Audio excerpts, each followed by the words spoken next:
Hello guys, this is your friend Multiverse Shinobi 2.0 and we are back with a new fanfic. What if Naruto used three swords style part 1. Chapter 1. The weight of a phantom soul. The dreams always started with the taste of blood and iron. For as long as Naruto Uzumaki could remember, his nights were haunted by phantom memories. He saw flashes of green hair, the glint of three polished blades under a pale moon, and seas that stretched far beyond the borders of the elemental nations. He felt the agony of a massive, diagonal scar being carved into his chest, and he remembered the terrifying, absolute resolve of standing in a pool of his own blood, whispering to a crying cook, nothing happened. He didn't know who the man in his dreams was. He didn't know why his jaw constantly ached to bite down on something hard, or why his hands instinctively curled, searching for hilts that weren't there. All Naruto knew was that he was born into a village that hated him, and his soul felt too heavy, too dense, for his small, malnourished body. So, he decided to fix the body. The training of a demon. While other children in Konohagakure played ninja, throwing wooden shuriken and practicing rudimentary hand signs, a 6-year-old Naruto was deep in the forest, defying gravity and common sense. Sometimes, he was hanging completely upside down by the backs of his knees from a thick branch, doing inverted crunches while clutching a heavy, moss-covered boulder to his chest until his abs cramped. Other times, he was down on the forest floor, performing one-armed handstand push-ups while balancing a massive log perfectly across his upturned feet. The villagers glared at him. They whispered the word, demon, behind his back. It hurt, of course it did. The blonde boy wanted nothing more than their acknowledgement. He wanted to stand at the absolute pinnacle of this village, to be Hokage, so they would be forced to look at him with respect instead of disgust. But when the pain of the isolation threatened to crush him, the phantom memory of a stern, one-eyed swordsman flared in his mind. If you have time to cry, you have time to train. So, Naruto didn't cry.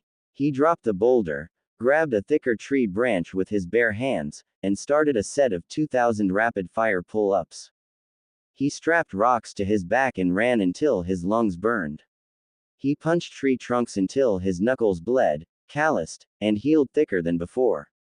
He found a torn, faded black bandana in a trash heap one day, washed it, and kept it in his pocket like a lifeline. Sometimes, when the world was too loud, he would tie it around his left bicep. It felt right. It felt like home. The walking contradiction. By the time he enrolled in the Ninja Academy, Naruto Uzumaki was a walking contradiction. He was the loudest, most obnoxious kid in the village, wearing a blindingly bright orange tracksuit, screaming about his dream to be Hokage. Yet, beneath the vibrant exterior was a physical freak of nature that left the academy instructors utterly baffled. His daily routine was a testament to his bizarre existence, beginning with the single greatest challenge of his day, the morning commute. It was a straight path from Naruto's apartment to the academy. A blind dog could make the trip in 10 minutes. Naruto usually took 3 hours. Hey, old man, Naruto yelled, shielding his eyes from the morning sun. The Anbu operative, perched silently atop the stone head of the second Hokage, slowly turned his masked face downward. Below him stood the village pariah, casually balancing on the sheer cliff face. Why did they move the academy to the top of the mountain? Naruto asked, genuinely annoyed, his hands resting on his hips. I've been walking for 2 hours. The Anbu stared for a long moment. The academy is in the center of the village, Uzumaki. You are on the Hokage monument. Naruto blinked, looking around at the sweeping view of the entire village below him. Well, that's just stupid city planning, he grumbled, turning around. No wonder people get lost. When Naruto finally marched through the academy classroom window, claiming the front door had moved again, the morning lecture was already well underway. Uruka Yumino sighed, rubbing his temples as the blonde boy trudged to his seat at the back of the class, ignoring the snickers of his peers. Little did they know, the boy in the orange jumpsuit wasn't just a loudmouth. He was a swordsman without a sword, waiting for the world to show him something worth cutting. Chapter 2. The path of the lost hunter. The academy graduation was a blur of shadows and secrets. While Mizuki had tried to use Naruto to steal the scroll of seals, he hadn't expected to find a monster waiting in the woods. When Iruka-sensei arrived, he didn't find a scared boy, he found Mizuki pinned against a tree by the sheer pressure of Naruto's wooden training swords, the blonde boy's eyes glowing with a feral, predatory light. Naruto didn't just beat Mizuki. He dismantled him. Now, a week later, Naruto stood before the mirror in his small apartment. He adjusted the forehead protector, the Hitai-8, that Iruka had given him. He tried wearing it on his forehead, but it felt restrictive. He tried it around his neck, but it felt loose. Finally, he tied it around his left bicep, just above the black bandana. Much better, he muttered. Now, where is the academy again? I think I need to turn left at the third trash can. The eternal maze of Konoha. 3 hours later, Naruto found himself standing at the edge of the training grounds, miles away from the academy. How does this keep happening? Naruto growled, kicking a stone. The village is moving. I'm sure of it. The Hokage is shifting the buildings just to mess with me. A group of genin passed by, whispering. Among them was Sasuke Uchiha, who stopped and stared at Naruto. Sasuke noticed the way Naruto stood, legs slightly apart, hands always hovering near the two wooden blades tucked into a makeshift rope belt. The meeting was 3 hours ago, loser, Sasuke said, his voice cold. Kakashi-sensei is waiting. Or did you get scared? Naruto smirked, a sharp, dangerous look. Scared of a man who reads pervy books while walking? Please. I just took the scenic route to appreciate the trees. You were walking toward the village gates, Naruto, Sasuke deadpanned. Tactical flanking. Naruto shouted, waving a hand dismissively. You wouldn't understand, Uchiha. Now lead the way. I want to see if this sensei can actually teach me how to cut something harder than a melon. Team 7. A clash of wills. When they finally arrived at the classroom, Sakura was fuming, and Kakashi Hatake was leaning against the wall, looking bored. You're late, Kakashi said, his one visible eye crinkling. The road of life is full of distractions, Naruto replied instantly, quoting a phrase he didn't even remember learning. It felt like something a silver-haired man from his dreams might say, though that man usually had a cigarette and a much more relaxed attitude. Kakashi blinked. That's my line, he thought, amused. He looked at the boy. Naruto wasn't wearing the standard ninja pouch. Instead, he had 3 wooden swords, one on each hip and one strapped across his back. Naruto, Kakashi started, why the wooden sticks? A ninja uses kunai and shuriken. Swords are for the samurai of the land of iron. Naruto's expression hardened. He pulled one of the wooden blades out. It was chipped, scarred, and heavy. A weapon is only as good as the soul behind it, sensei. Besides, if I used real steel right now, I'd probably accidentally slice this building in half. I'm still adjusting. Sakura scoffed. As if. You couldn't even pass the clone jutsu, Naruto. Naruto didn't look at her. He looked at Kakashi. Try me. The gravity of the demon. Kakashi decided to test the boy's resolve. He released a small wave of killing intent, Ki, a technique used to paralyze enemies with fear. Sakura gasped, her knees trembling. Sasuke stiffened, his breath catching in his throat. But Naruto's aura didn't just resist, it pushed back. The air around him seemed to grow heavy, thick with the scent of salt and dried blood. For a split second, Kakashi didn't see a 12-year-old boy. He saw a towering figure with a scarred chest and 3 blades of legendary sharpness. Enough, Kakashi said, cutting off the pressure. He was sweating under his mask. What is this kid? He has the 9 tails chakra. Yes, but this weight isn't demonic. It's disciplined. It's the weight of 1,000 battles. Meet me at Training Ground 3 tomorrow, Kakashi said, regaining his composure.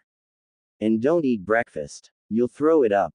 Naruto grinned, his hand resting on the hilt of his wooden sword. I'll be there. As long as the training ground doesn't decide to move to the other side of the country tonight. The night before the storm. That night, Naruto sat on his bed, sharpening the edges of his wooden swords with a piece of flint. His muscles ached, but it was a good ache. In his mind, the man with the green hair was standing on the deck of a ship, laughing at a golden-haired man with a spiral eyebrow. Hokage. Huh, Naruto whispered to the empty room. No, that's not enough. To protect my path, I have to be the world's strongest. He tied the black bandana around his head and looked at his reflection. The blue of his eyes seemed to flash with a hint of steel. He didn't need scrolls. He didn't need hand signs.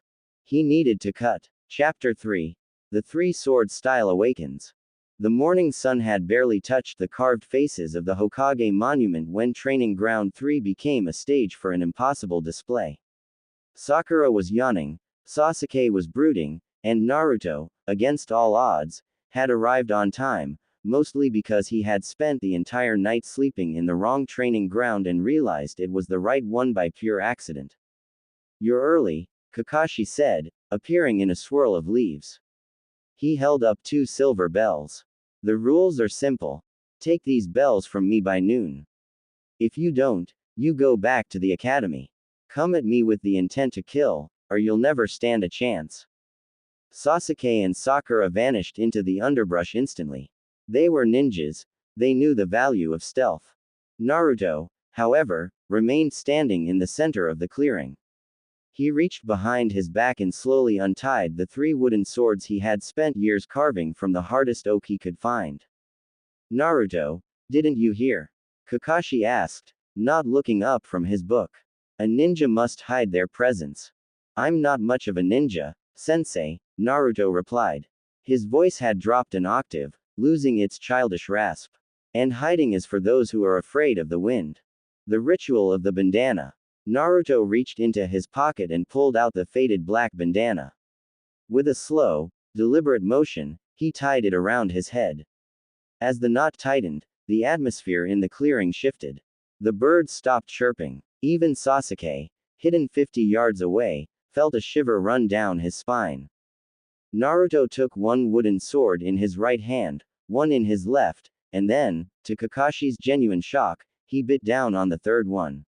He gripped the hilt firmly with his teeth, his jaw muscles bulging like steel cables. What is this? Kakashi thought, his eye widening. The balance is all wrong. He can't breathe properly, let alone swing. Santoryu, 3-sword style. Naruto muttered through grit teeth. In a flash, Naruto vanished. He wasn't using a body flicker, Shunshin jutsu, this was pure, explosive leg strength. He appeared inches from Kakashi's face, his 3 blades forming a lethal cage of wood. Onigiri, demon slash.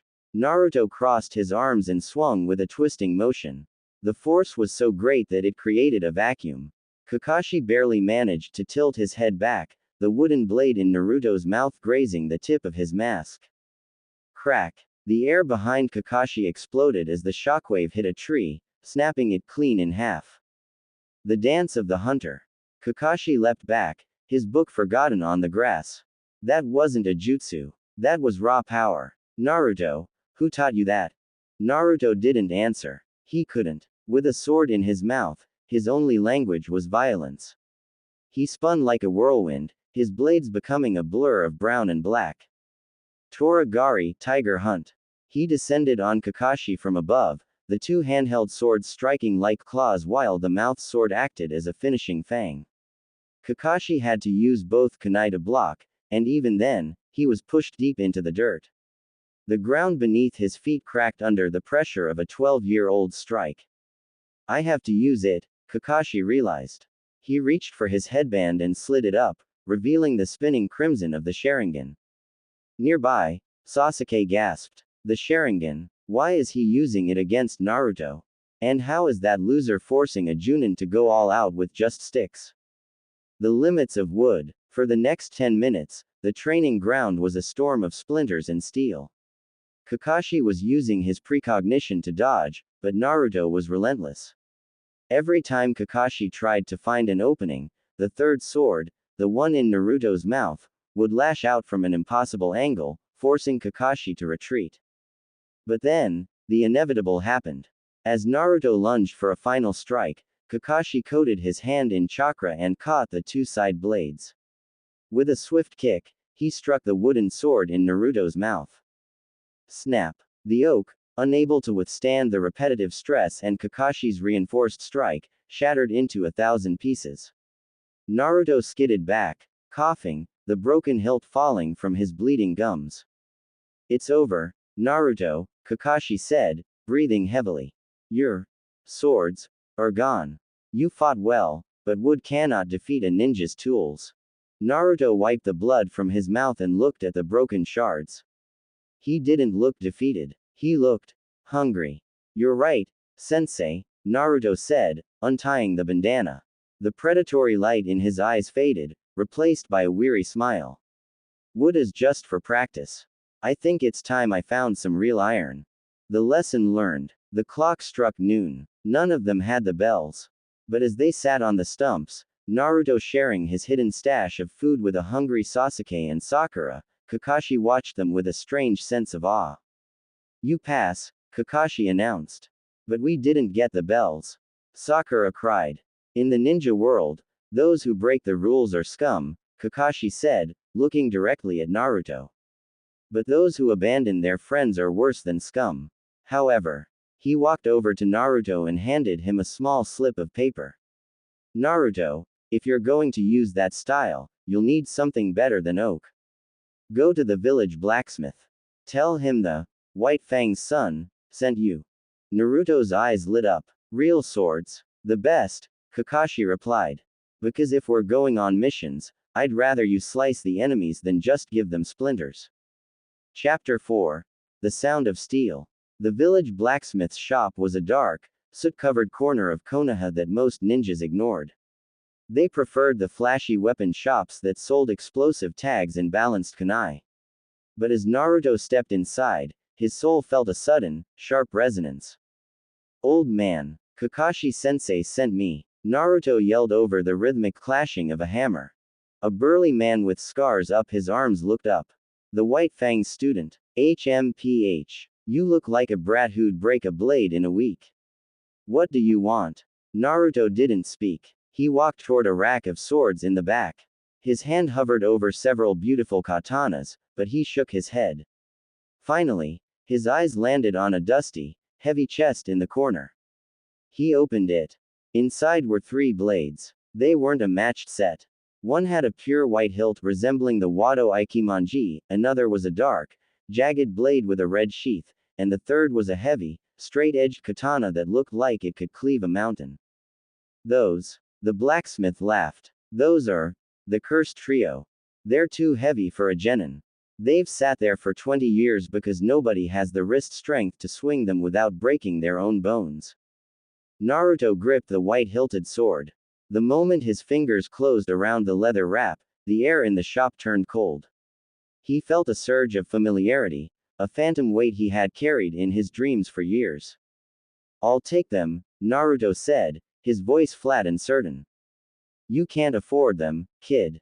Naruto reached into his pocket and pulled out his Gama-chan wallet, stuffed to the brim with the money he had saved by eating nothing but forest mushrooms and fish for years. Is this enough? The blacksmith stared at the pile of coins, then at the look in Naruto's eyes. Take 'em. If they kill you, don't come back to haunt me. The departure. The next morning, Team 7 met at the village gates. Sakura and Sasuke were already there, alongside an old, grumpy man smelling of sake, Tazuna, the bridge builder. Where is that idiot? Tazuna grumbled. We're already late. The brat probably got lost in his own bathroom, Sasuke muttered, though his eyes kept scanning the road. Suddenly, they heard a heavy, metallic thud thud thud.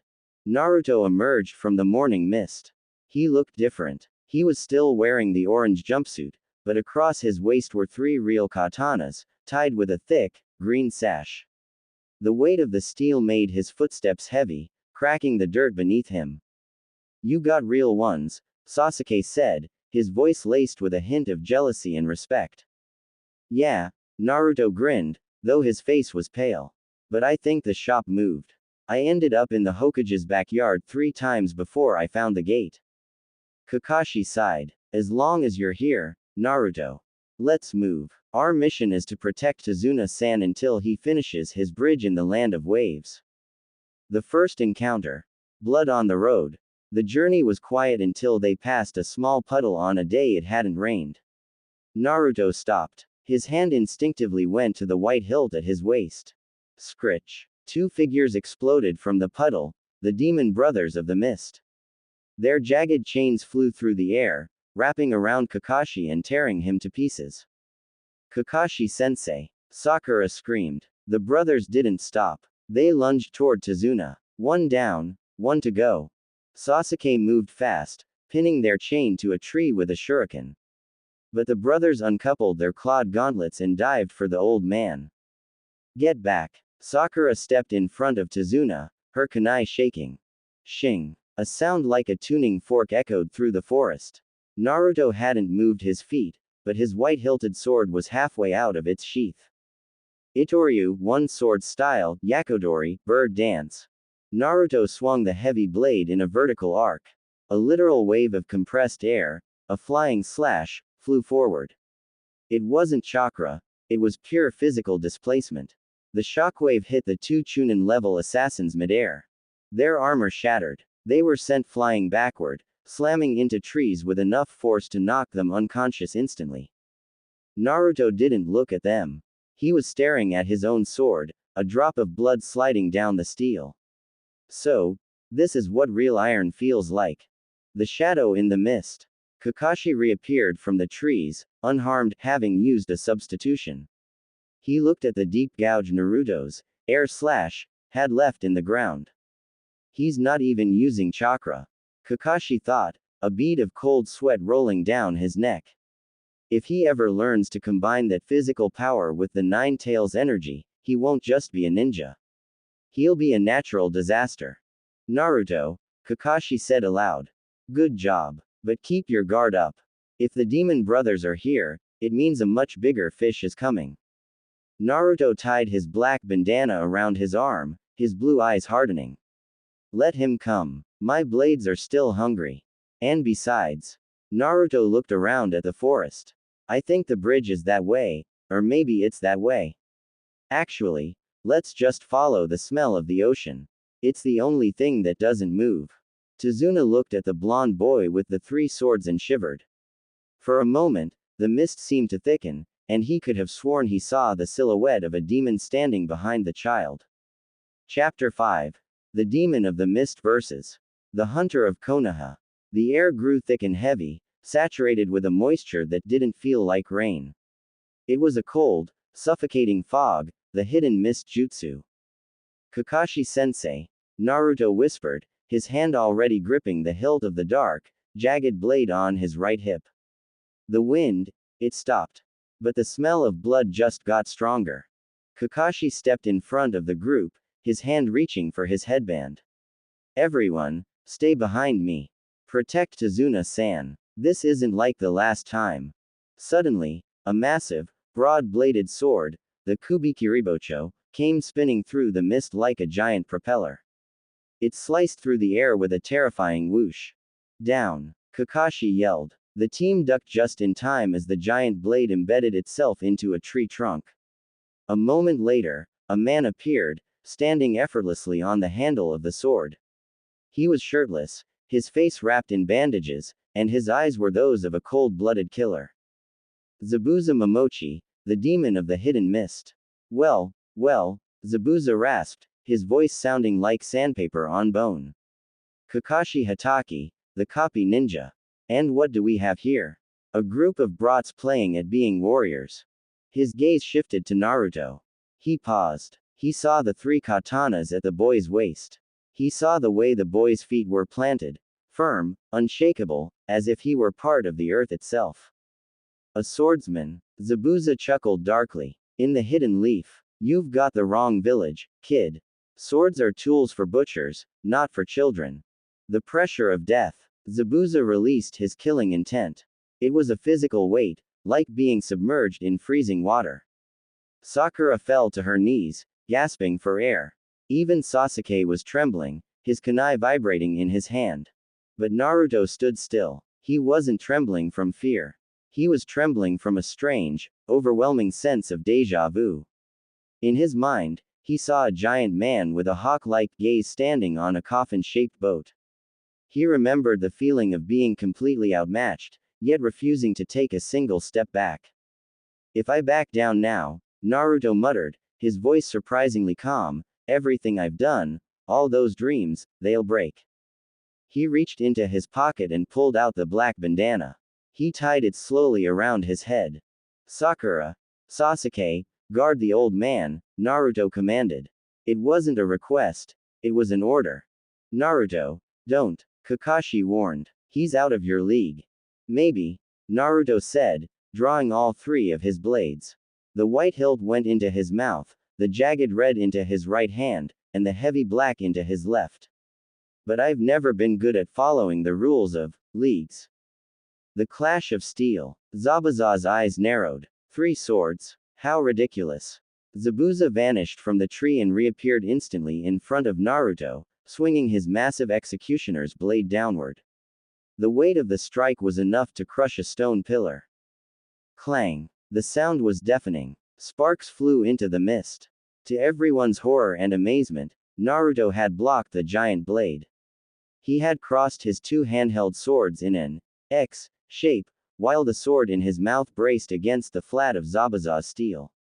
You blocked it. Zabuza's voice showed a hint of genuine surprise. You talk too much for a demon, Naruto grunted through his teeth.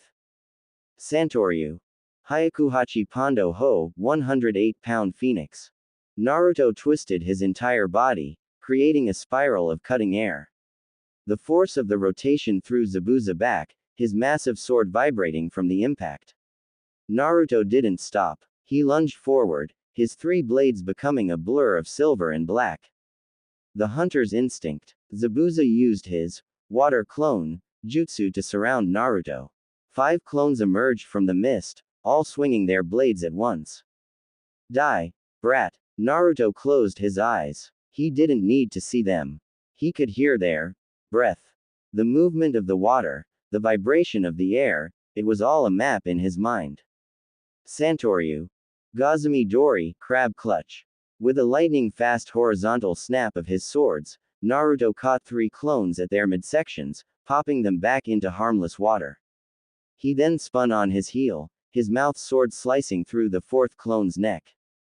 Behind you, Sasuke shouted. The real Zabuza was hovering over Naruto, his sword raised for a killing blow. But Naruto didn't look up. He simply shifted his stance. Itoryu, one sword style, Shishi Sunsun, Lion's Song. In one fluid motion, Naruto sheathed his handheld swords and drew the white-hilted blade with such speed that it seemed to disappear. He appeared behind Zabuza, kneeling on the ground. A long silence followed. Then, a deep gash appeared on Zabuza's chest, blood spraying into the fog. Zabuza gasped, stumbling back. You cut me, Zabuza whispered, looking at the wound. A genin, cut the demon of the mist. Naruto stood up slowly, his breath coming in ragged gasps. My name is Naruto Uzumaki. And I'm going to be the greatest swordsman this world has ever seen. Remember that before you go to hell. But the battle wasn't over. Zabuza's eyes turned murderous. Playtime is over, brat. Now you face the hidden mist for real. Chapter 6. The Ice Mirrors and the Demon's Tear. The wound Naruto had carved into Zabuza's chest had turned the air even more toxic. Zabuza placed a hand over the gash, feeling the warm stickiness of his own blood, and then he laughed, a hollow, jagged sound devoid of any joy. Very good, boy. But a true swordsman doesn't just know how to cut, he knows how to kill. Zabuza's hands blurred into a series of signs. Hidden mist jutsu. Silent killing.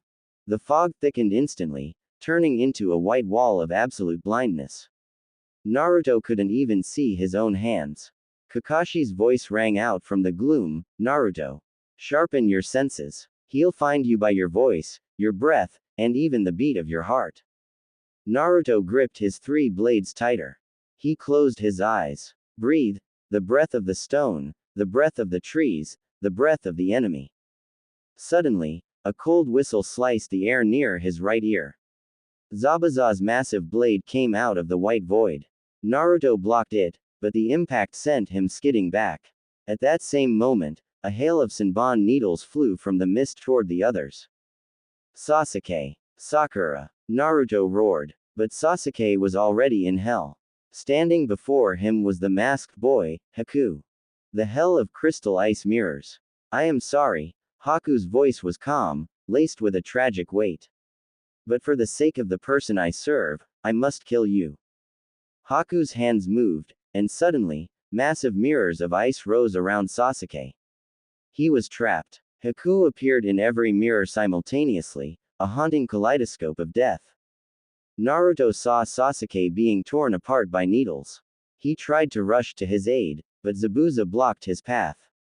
Your opponent is here, Uzumaki. Naruto bit down harder on the white-hilted sword in his mouth. Sasuke. I'm coming in. With a powerful leap, Naruto threw himself inside the ice dome. Sasuke, bleeding from a dozen nicks, screamed, You idiot. Why did you come inside? Now we're both trapped. Naruto gave a sharp, wolfish grin despite the blood on his lip. Don't worry, bastard. 2 swords are better than 1, and 3 are for a massacre. Speed versus resolve. Haku was moving at the speed of light between the mirrors, raining needles down upon them. Naruto and Sasuke's bodies were soon covered in countless small wounds. Naruto's orange tracksuit was beginning to soak through with crimson. Your speed is too slow, Haku's voice echoed from everywhere at once. Naruto lowered his center of gravity. His body was shaking, but not from fear. Inside him, a dual power was awakening, the boiling red chakra of the fox and the cold, blue resolve of the phantom swordsman were merging. He took the black bandana and tied it over his eyes. Naruto, what are you doing? You won't be able to see. Sasuke yelled in desperation. Sight only brings illusions, Sasuke, Naruto said, his voice eerily steady. I won't look for him anymore. I will feel him. Naruto pulled both handheld swords back, crossing them behind his head. Santoryu. Sanzen Sakai, 3000 worlds. Naruto became a spinning vortex of steel. His 3 blades turned into a whirlwind so violent that the incoming needles were snapped out of the air. He charged directly toward the mirror where Haku's breath was the loudest. Crack. An ice mirror shattered into dust. Haku was forced to retreat for the first time, his mask cracking slightly from the pressure. This is impossible, Haku whispered, his voice trembling. How can a human generate this much power? The rise of the demon. But then, the sound of a brutal impact echoed from outside. Kakashi was trapped in a water prison. Sasuke, exhausted and battered, saw a final volley of needles heading for Naruto. Without thinking, Sasuke threw himself in front of Naruto, his body becoming a human shield. Sasuke. Naruto's voice went low. As Sasuke's body slumped to the frozen ground, something inside Naruto snapped. His blue chakra didn't just boil, it turned a dark, violent red, wrapping around his blades like hungry flames. Naruto's eyes were no longer human. He took the sword from his mouth and held it in his hand, his grip crushing the leather wrap. Itoryu, one sword style. The air pressure became so intense that the remaining ice mirrors began to spiderweb and shatter on their own. Naruto sheathed his blade and took a stance that seemed to draw the very light out of the air, a posture of total, absolute ending. Daisen Sakai, the great 3000 worlds. A flash of blinding light tore through the mist. When the fog cleared, the mirrors were gone. Haku lay on the ground, his mask completely shattered, revealing a beautiful, broken face. Naruto stood over him, the tip of his sword resting at Haku's throat. Kill me, Haku said, looking up with eyes that had accepted death. I am no longer of use to Zabuza-sama. Naruto's hand trembled. He remembered the green-haired swordsman from his dreams, a man who never struck down a defeated or hollow warrior. A sword isn't just for killing, Naruto said, slowly sheathing his blade. It's for protecting what you love. I respect what you tried to do for him. But next time, find your own path. Chapter 7. The Bridge of Valor and the Demon's Final Breath. The mist was finally beginning to lift, but the air remained heavy with the metallic scent of blood and the chilling realization of loss. Sasuke's body lay cold, and the Asura within Naruto was slowly receding, leaving behind a boy covered in wounds and a heart full of hollow rage. Then, from the far end of the bridge, a sharp, mocking laughter echoed through the silence. What a pathetic sight, a cold, raspy voice sneered. It was Gato. Behind him stood over 100 mercenaries, thugs, outlaws, and cutthroats, armed with swords, axes, and spears. They looked at the exhausted Team 7 like vultures circling a dying animal. Zabuza, you've been a massive waste of my money, Gato said, tapping his cane against the bridge floor. You couldn't even kill a few children. Since you've failed, I'll just have to kill all of you and this bridge builder myself. The pride of a swordsman. Zabuza, defeated by Kakashi and with both of his arms rendered useless, lay in the dirt. He looked up at Naruto. For the first time, those cold, murderous eyes held no hatred, only a final, desperate request. Boy, Zabuza rasped. Give me a blade. Naruto looked into Zabuza's eyes and saw the flickering embers of a warrior's soul. Without a word, Naruto drew his heavy black katana. Since Zabuza's hands were broken, Naruto stepped forward and placed the hilt firmly into Zabuza's mouth. This is the way of a true swordsman, Naruto whispered, his voice steady. Go. Settle your debt. Zabuza bit down on the steel so hard that blood began to seep from his gums. He stood up, swaying like a broken ghost, and charged toward Gato's army. The scene was terrifying. A man with no use of his arms, a sword clamped between his teeth, tearing through a crowd of 100 men. He was cut, he was stabbed by spears, but he did not stop. He was a demon possessed. When he finally reached Gato, he delivered a single, brutal twist of his neck, decapitating the coward in one fluid motion. Zabuza stumbled back through the crowd and collapsed beside Haku. As the first snowflakes of an impossible summer began to fall, he looked at Naruto one last time.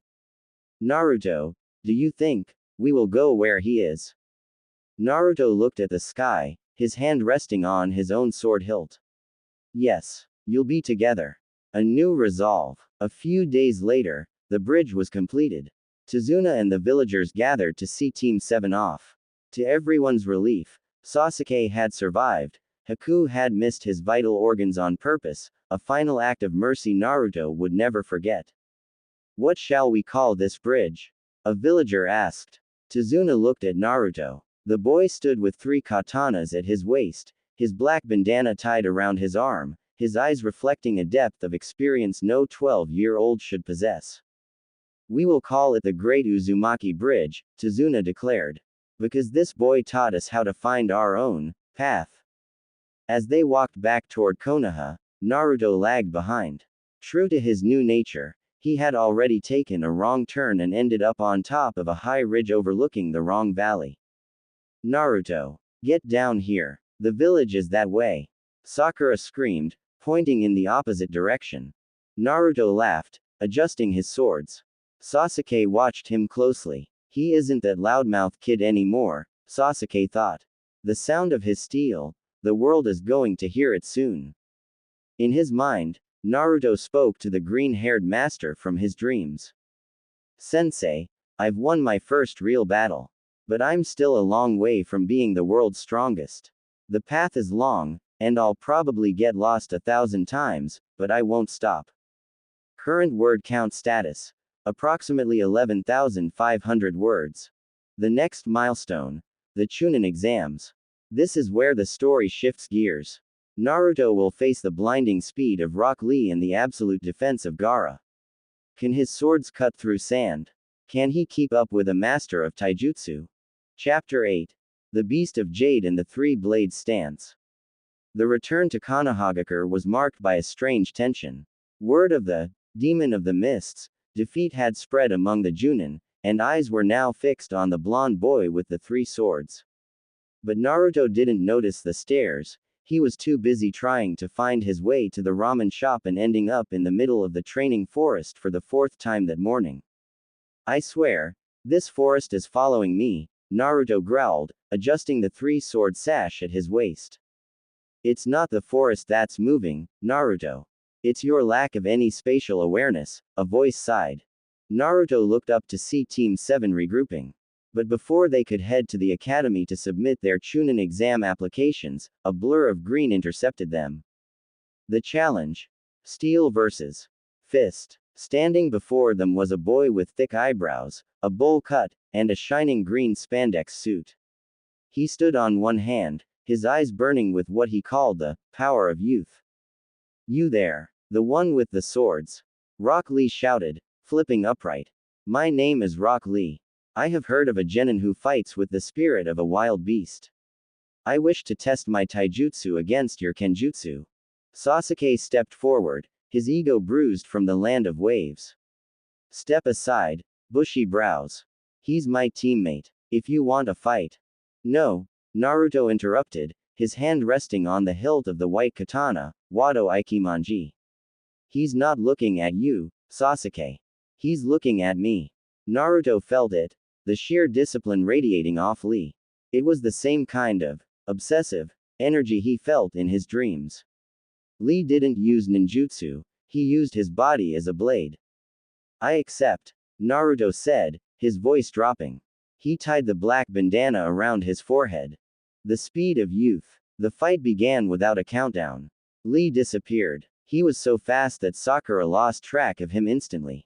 Wham! Naruto blocked a kick with the scabbard of his black blade, but the force of the impact sent a tremor up his arm. Lee was a whirlwind of strikes, punches and kicks raining down from every angle. You are fast, Lee shouted. But can you keep up with this? Lee began to move even faster, his movements becoming a blur. Naruto stood in the center, his three swords still sheathed. He was closing his eyes, listening to the breath of the air being displaced by Lee's movements. If I can't see him, I'll just have to cut the space he's going to occupy, Naruto muttered. Naruto drew all three blades in a flash. One in the mouth, two in the hands. Santoryu. Tatsumaki, Dragon Twister. Naruto spun with such violent force that he created a literal localized hurricane of cutting wind. The vacuum of the spin pulled Lee toward the center, neutralizing his speed. Lee had to retreat midair, barely avoiding the steel. An interrupted duel. Incredible. Lee cheered, landing gracefully on a tree branch. To create such a wind through pure arm strength, you are truly a genius of hard work. Lee reached for the bandages on his arms.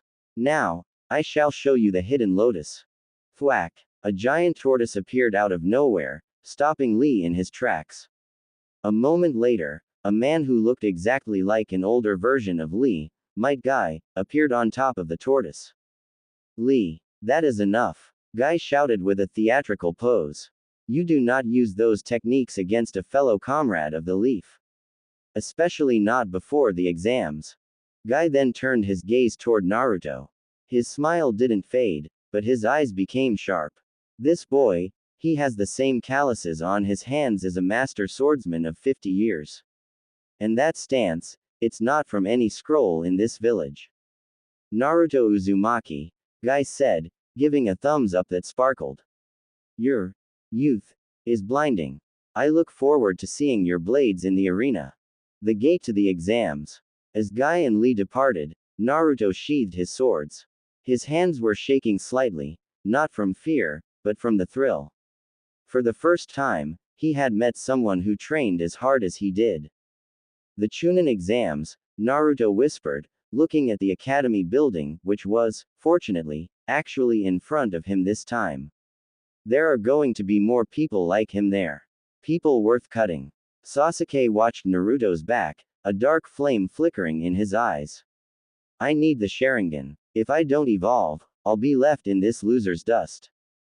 Team 7 walked toward the registration hall. But as they entered, Naruto felt a cold, crushing pressure. It was different from Zabuza's bloodlust. This was like being stared at by a desert, vast, uncaring, and deadly. In the corner of the room stood a boy with a gourd on his back and love carved into his forehead. Gaara of the desert. Naruto's swords rattled in their sheaths. They weren't shaking because of Naruto, they were vibrating in response to the killing intent in the room. Hey, sand guy, Naruto called out, his voice echoing in the silent hall.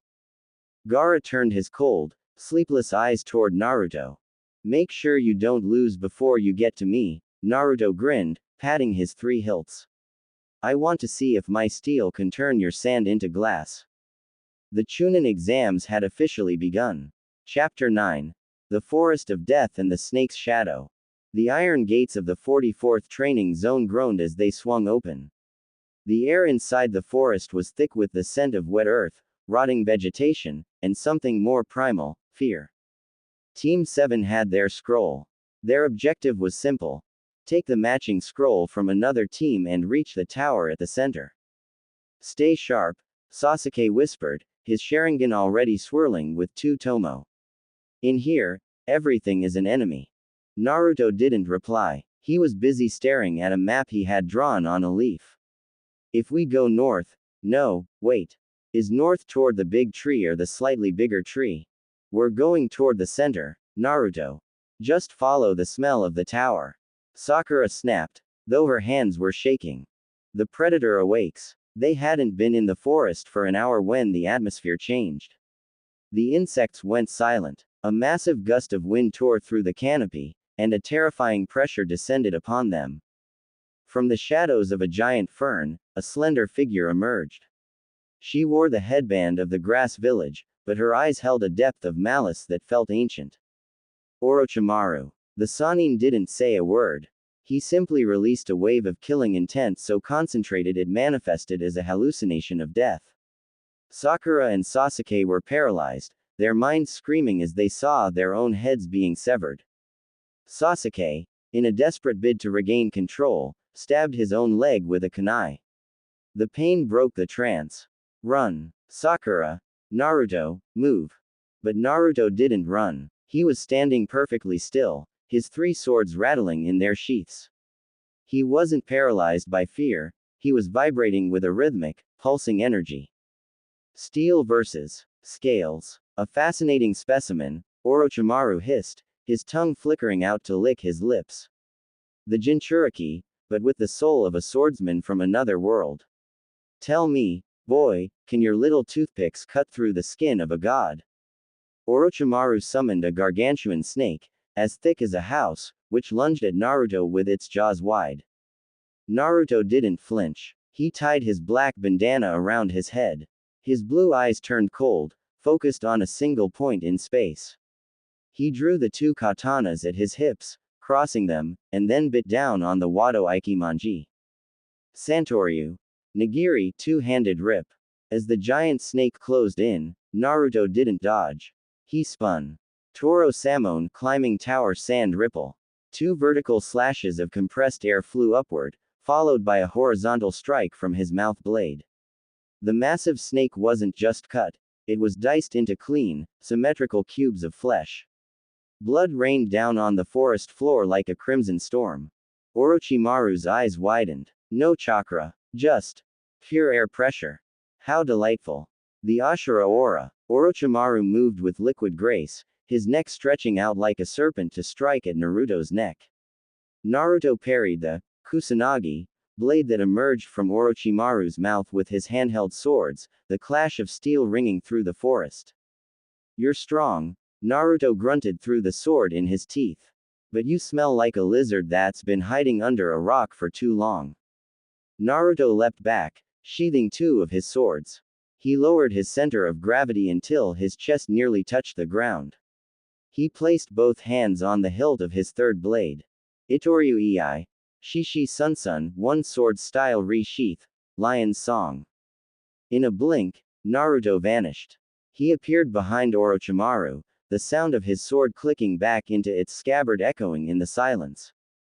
A clean, deep cut appeared across Orochimaru's chest. The Sannin gasped, his human skin peeling away to reveal the pale, sickly scales beneath. Magnificent, Orochimaru chuckled, coughing up blood. But you are not ready yet. I have come for the Uchiha, but I will leave you with a gift as well. Before Naruto could recover his stance, Orochimaru's head extended with impossible speed. He bit into Sasuke's neck, branding him with the cursed mark. Then, he turned toward Naruto. Your resolve is iron, Naruto Uzumaki. Let's see if it can withstand the curse of the serpent. Orochimaru slammed a five-pronged seal onto Naruto's stomach, disrupting the flow of the Nine Tails chakra. Naruto's vision blurred. The world began to spin. The tower. Naruto muttered, stumbling. Which way was the tower? As he collapsed, the last thing he saw was the blurry image of a green-haired man shaking his head in his dreams. You got lost again, kid, but at least you didn't back down. Chapter 10. The Broken Blade and the Will of the Hunter. The air in the hollow of the giant tree was thick with the scent of damp moss and the metallic tang of blood. Sasuke lay unconscious, his skin pale and burning with the fever of the curse mark. Naruto was in a deep, fitful sleep, his breathing ragged as the five-pronged seal clashed with the Nine Tails' natural energy. Sakura Haruno sat by the entrance, a single kunai clutched in her trembling hands. She was the only one left to watch the gate. I've always been the one looking at their backs, she whispered, tears stinging her eyes. Sasuke. Naruto. Especially Naruto. Since when did he become so strong? Since when did his shadow become so large? The ambush of the sound. The silence was shattered by the arrival of three genin from the hidden sound village. They didn't come for the scroll, they came for Sasuke. Wake them up, Dosu, the leader with the bandaged face, commanded. We want to see if the Uchiha is as strong as Lord Orochimaru says. Sakura fought bravely. She used traps, she used her hair to escape a grip, and she took blows that would have broken a lesser girl. But she was outmatched. As Dosu prepared to deliver a sonic blast that would rupture her eardrums, a hand clamped onto the rim of the tree hollow. Thud. A heavy, deliberate footstep hit the dirt. Naruto stood there. He looked terrible. His orange jacket was torn, his eyes were bloodshot, and his chakra was a mess of tangled knots. But his grip on the hilt of his black katana was steady. You're loud, Naruto grunted. His voice was gravelly, lacking its usual energetic pitch. My head is killing me, and you're making it worse. The limit of the seal. You're the one Orochimaru-sama sealed. Zaku, the sound genin with air tubes in his arms, laughed. You can't even stand straight. How are you going to fight? Naruto tried to draw his sword, but his muscles locked up. The seal was paralyzing his chakra flow, making his body feel like it was made of lead. I don't need chakra to cut you, Naruto said. He didn't take the three-sword stance. He couldn't. He took a single blade, the jagged red one, and held it with both hands. Zaku unleashed a blast of pressurized air. Slicing sound wave. Naruto didn't dodge. He leaned into the blast. He remembered the green-haired man standing in the middle of a storm, his feet never leaving the deck. Itoryu, one-sword style, Sanju Roku Pondo Ho, 36-pound phoenix. Naruto swung. A horizontal blade of compressed air cut through Zaku's sound wave, slicing through the air tubes in the boy's arms. Zaku screamed as his own pressure backfired, shattering his bones. But the effort cost Naruto. He vomited blood, falling to one knee. The seal on his stomach was glowing a sickly purple. The awakening of the curse. Before Dosu could finish Naruto, a dark, cold energy erupted from the tree hollow. Sasuke had woken up. Purple flames of chakra licked his skin, and dark triangular marks spread across his face. Naruto. Sakura. Sasuke's voice was distorted, sounding like two people speaking at once. Who did this to you? Sasuke proceeded to brutally dismantle the remaining sound genin, his strength amplified to a terrifying degree. He moved to break Zaku's arms, a cruel smile on his face. Sasuke. Stop. Sakura cried, hugging him from behind. The marks receded. Sasuke collapsed, the darkness fading. Naruto watched this, his hand resting on his chest. He felt a pang of something he hadn't felt in a long time, frustration. Not at Sasuke, but at himself. I couldn't protect them properly, Naruto thought. The sword in my heart is sharp, but the body is still a cage. The path to the tower. 2 days later, the team had recovered enough to move.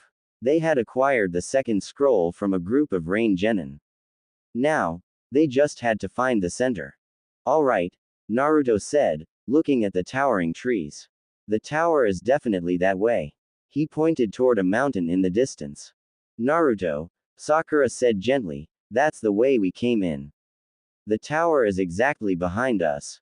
Naruto paused, looking at his map, then at the mountain, then back at the tower. Well, obviously. I was just checking to see if you were paying attention. A tactical 180-degree feint. As they walked toward the center, Naruto looked at his 3 swords. They were chipped and scratched. They had survived a Sannin and the Sound Genin, but they were tired. When this is over, Naruto whispered to his blades, I'm going to find a way to make you part of my soul. No seal, no curse, and no god is going to stop our edge. In the shadows of the forest, a pair of pale eyes watched them. Neji Hyuga narrowed his gaze. That boy, his tenketsu are closed, yet he moves with the weight of a mountain. What kind of monster is Konoha hiding? Current word count status. Approximately 15,800 words. Author's note. We have reached the halfway point of the word count goal. The Chunin exams are about to enter the preliminary rounds. Naruto is about to face his first true swordsman versus ninja duel in an arena setting. Chapter 11. The Eye of the Storm and the Silent Blade. The air inside the tower's central arena was chilled, a stark contrast to the humid rot of the forest. The survivors of the second phase stood in a line, battered and weary. Above them, the third Hokage looked down with eyes that held both pride and concern. The preliminaries will begin now, the proctor, Hayate Gecko, announced between coughs. The board will choose the fighters randomly. Naruto stood with his arms crossed, his 3 swords heavy at his waist. Every time he tried to focus his chakra, the 5-pronged seal on his stomach burned, twisting his energy into knots. He felt like he was trying to swing a sword underwater. The electronic board began to flicker through names. Finally, it stopped. Kiba Inuzuka vs. Naruto Uzumaki. Alright, Kiba shouted, jumping over the railing with his dog, Akamaru. Easy win. I get the dead last who thinks he's a samurai. The scent of the predator. Naruto walked down the stairs slowly. He didn't run. Every step was deliberate, his boots clicking rhythmically on the stone floor. He didn't look at Kiba. He was looking at the air around Kiba, sensing the breath of the opponent. Hey, loser, Kiba yelled, crouching low. Why the serious face? You can't even hit what you can't see. Akamaru and I are too fast for those heavy sticks of yours. Naruto reached into his pocket and pulled out the black bandana. He tied it around his head, the knot cinching tight. Speed is nothing, Naruto said, his voice dropping into that deep, resonant tone. If you move fast but have no soul, you're just a leaf in the wind. And I am the one who cuts the wind. Enough talk. Man-beast clone. Fang over fang. Kiba and Akamaru turned into 2 violent, spinning tornadoes of claws and teeth. They tore through the arena floor, moving in an unpredictable zigzag pattern that left the spectators dizzy. The intuition of the blade. Naruto closed his eyes. In the stands, Neji Hyuga activated his Byakugan. His veins bulged. What is he doing? His chakra is a mess, it's completely blocked. He shouldn't be able to move, let alone fight. But Naruto wasn't using chakra. He was using the song of all things. He felt the vibration of the stone floor as Kiba's claws struck it. He felt the shift in air pressure as the fang over fang approached from his blind spot. Naruto drew only one sword, the white-hilted Wado Ikimanji. He didn't put it in his mouth. He held it with both hands, the tip pointing slightly downward. There, Naruto whispered. In a move that seemed almost lazily slow, Naruto stepped to the left. The first tornado grazed his jumpsuit, but he didn't flinch. As the second tornado, Kiba himself, passed by, Naruto swung the hilt of his sword. Thwack! The blunt end of the katana caught Kiba squarely in the solar plexus. The spinning stopped instantly. Kiba slammed into the wall, gasping for air. The demon's mercy. How did you find me? Kiba wheezed, struggling to stand. You didn't even look. You're loud, Kiba, Naruto said, sheathing the white blade. Your scent, your heart, your ambition, it's all screaming. To a swordsman, you're the brightest thing in the room. Kiba, desperate, threw a smoke bomb and consumed a food pill. I'm not losing to you. Gatsuga. The tornadoes returned, faster and more violent. But Naruto's expression didn't change. He placed his hand on the hilt of his jagged red blade. Itoryu. Yakodori, bird dance. Naruto didn't even draw the full blade. He snapped it out of the sheath just an inch and slammed it back in. The resulting shockwave of compressed air flew forward like an invisible scythe. It hit the ground in front of Kiba, erupting the stone and sending a blast of debris that knocked Kiba and Akamaru out of their transformation and into unconsciousness. Winner. Naruto Uzumaki, Hayate announced, looking at the boy with newfound respect. A shadow in the balcony. As Naruto walked back up to the balcony, he passed Neji. The Hyuga prodigy didn't look away. You have no talent for ninjutsu, Neji said, his voice cold. Your chakra is a prison. You are fighting against fate itself, Uzumaki. Naruto stopped. He didn't look back at Neji. He looked at his own calloused hands. Fate is just a word for people who are too tired to keep swinging. If my chakra is a prison, then I'll just have to cut the bars. In the distance, Kakashi watched the interaction, smiling under his mask. He knew Naruto was hiding something even greater. The seal was holding him back, but it was also forcing Naruto to rely entirely on his physical, sword intent. Once that seal was broken, Naruto wouldn't just be a ninja. He would be an unstoppable force of nature. Chapter 12. The Great Toad Sage and the Five-Pronged Key. The month of preparation for the final rounds of the Chunin exams began with a frustrating realization: Naruto was a Ferrari with a clogged fuel line. Every time he tried to practice his flying slashes, his stomach cramped, and his energy flickered out like a dying candle. He had wandered into the hot springs district, not because he wanted a bath, but because he was, predictably, lost on his way to the training forest. I'm telling you, the sign said, north, and now I'm looking at a bunch of steam and old men, Naruto grumbled, kicking a pebble. Suddenly, he spotted a man with long, spiky white hair standing atop a giant toad, peeking into the women's bath through a telescope. Hey, pervy old man, Naruto yelled, pointing a finger. What do you think you're doing? That's not the path of a warrior. The man froze, then performed a theatrical, flamboyant flip, landing perfectly on the fence. I am no ordinary pervert. I am the Toad Sage of Mount Myoboku. The legendary Jiraiya. Naruto blinked. You look like a giant hobo who stayed in the sun too long. The discovery of the seal. After a brief and chaotic demonstration of Naruto's skills, which mostly involved Naruto trying to hit Jiraiya with a wooden sword and falling over because his chakra tripped him, Jiraiya stopped laughing. His eyes, sharp and experienced, landed on Naruto's midsection. Lift your shirt, kid, Jiraiya commanded, his voice losing its playful edge. When Naruto complied, the purple glow of Orochimaru's seal was visible even in the daylight. Jiraiya's face darkened. The five-pronged seal. That snake. He put an odd-numbered seal over an even-numbered one. It's like putting a square peg in a round hole. No wonder you can't walk straight. Jiraiya channeled chakra into his fingertips, the tips glowing with blue flames. This is going to hurt. Try not to bite your tongue off. I have a better idea, Naruto grunted, pulling his white-hilted katana from its sheath and biting down on the leather wrap. Go ahead. With a sudden strike, Jiraiya slammed his hand into Naruto's stomach. Five-pronged seal. Release. The burst of the Asura. The effect was instantaneous. It felt like a dam had burst inside Naruto's soul. The massive reservoir of the Nine Tails chakra, combined with his own dense physical energy, flooded his system. The air pressure in the clearing plummeted. The trees groaned, bending away from Naruto as if a gale force wind had just been born in his chest.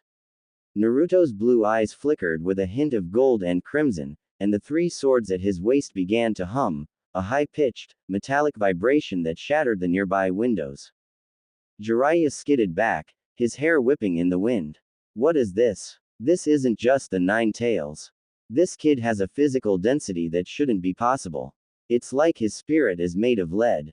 Naruto spat the sword out of his mouth and stood up. He felt light. For the first time in years, the weight of his soul felt perfectly balanced with his body. I can feel it, Naruto whispered. The breath of the world, it's so much louder now.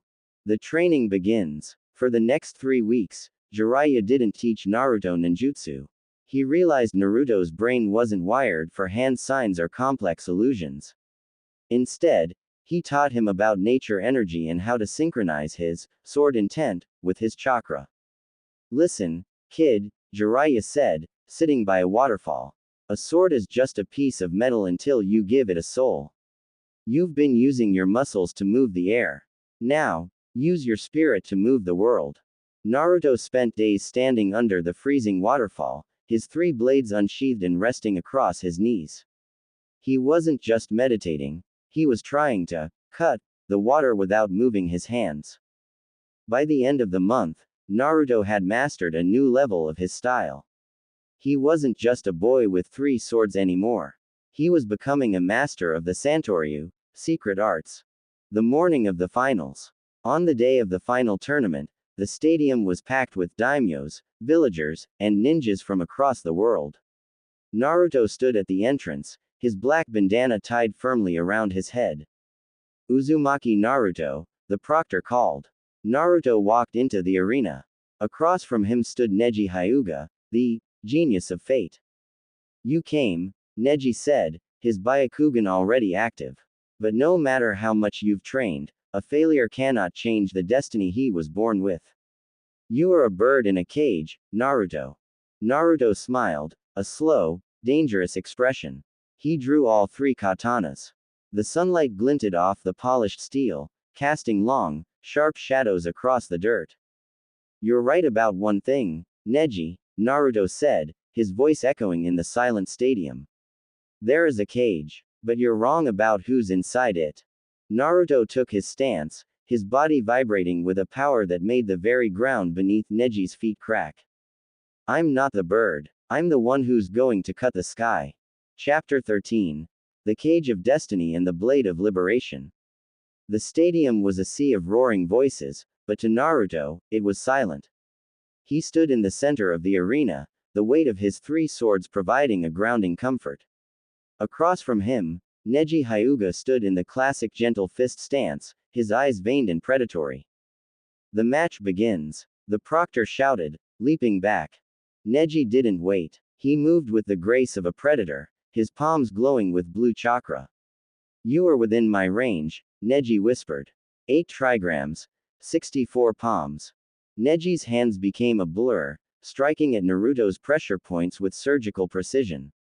To the audience, it looked like Naruto was being pummeled, but Naruto was moving his body in minute, jagged increments. He wasn't dodging. He was sliding along the edge of Neji's strikes. The breath of the sword. Why do you struggle? Neji asked, his strikes accelerating. I can see your tenketsu. I can see the flow of your energy. You have already lost. Naruto bit down on the Wado Ikimonji in his mouth. He didn't use his hands to strike back yet. Instead, he allowed Neji to close the distance. Listen to the breath of the stone, Naruto thought, recalling Jiraiya's training. Listen to the breath of the Hyuga. Suddenly, Naruto's aura shifted. The air around him didn't just move, it hardened. Santoryu. Ryusane dragon scales. Naruto spun his 2 handheld blades in a tight, circular motion, creating a wall of centrifugal force. Neji's palms struck the air, but instead of piercing Naruto's chakra, they were deflected as if they had hit solid steel. What? Neji gasped, his fingers numbed by the vibration. Cutting through fate. You talk about cages, Neji, Naruto said, his voice muffled but clear through the sword in his teeth. But you're the one who locked the door. You think because you see everything, you know everything. But you don't see the wind. Naruto sheathed his two side blades and held only the white-hilted katana in his mouth. He placed his hands on the ground, crouching like a beast. Santoryu. Secret Art. Sanzen Sakai, 3000 Worlds. Naruto became a human cyclone. He didn't move toward Neji, he erased the distance between them. Neji tried to activate his absolute defense. 8 trigrams. Palm rotation Kaden. A dome of blue chakra erupted around Neji, a spinning shield that was supposed to be impenetrable. But Naruto's blades weren't just hitting the shield, they were biting into it. The friction of Naruto's steel against Neji's chakra created a screeching sound that made the audience cover their ears. Crack. The impenetrable dome shattered like glass. The shockwave of the impact sent Neji flying across the arena, his chest heaving. The final strike. Neji stood up, his clothes tattered, his pride shattered. How can a failure break through the ultimate defense of the Hyuga? Because my sword doesn't care about your destiny, Naruto replied. He stood straight, untying the black bandana from his head and wrapping it around his right hand. Naruto poured everything into one final stance. He didn't use 3 swords this time. He held the black, heavy blade with both hands. The chakra Jiraiya had helped him unlock flooded the steel, turning the blade a dull, glowing crimson. Itoryu, one sword style, Daishinkan, Great Dragon Shock. Naruto swung. He didn't even touch Neji. He swung at the air in front of him. A massive, vertical pillar of blue and red energy tore through the arena floor, splitting the ground in two. The sheer pressure of the air passed by Neji's head, cutting a strand of his hair and carving a massive trench into the stadium wall behind him. Neji stood paralyzed. He wasn't physically hurt, but his spirit was broken. He had seen a power that didn't belong to a failure. He had seen the power of a man who had decided to become a god of his own making. Neji collapsed to his knees. I see it now. The sky, it's not out of reach. Winner. Naruto Uzumaki. The approaching shadow. As Naruto walked out of the arena, he didn't celebrate.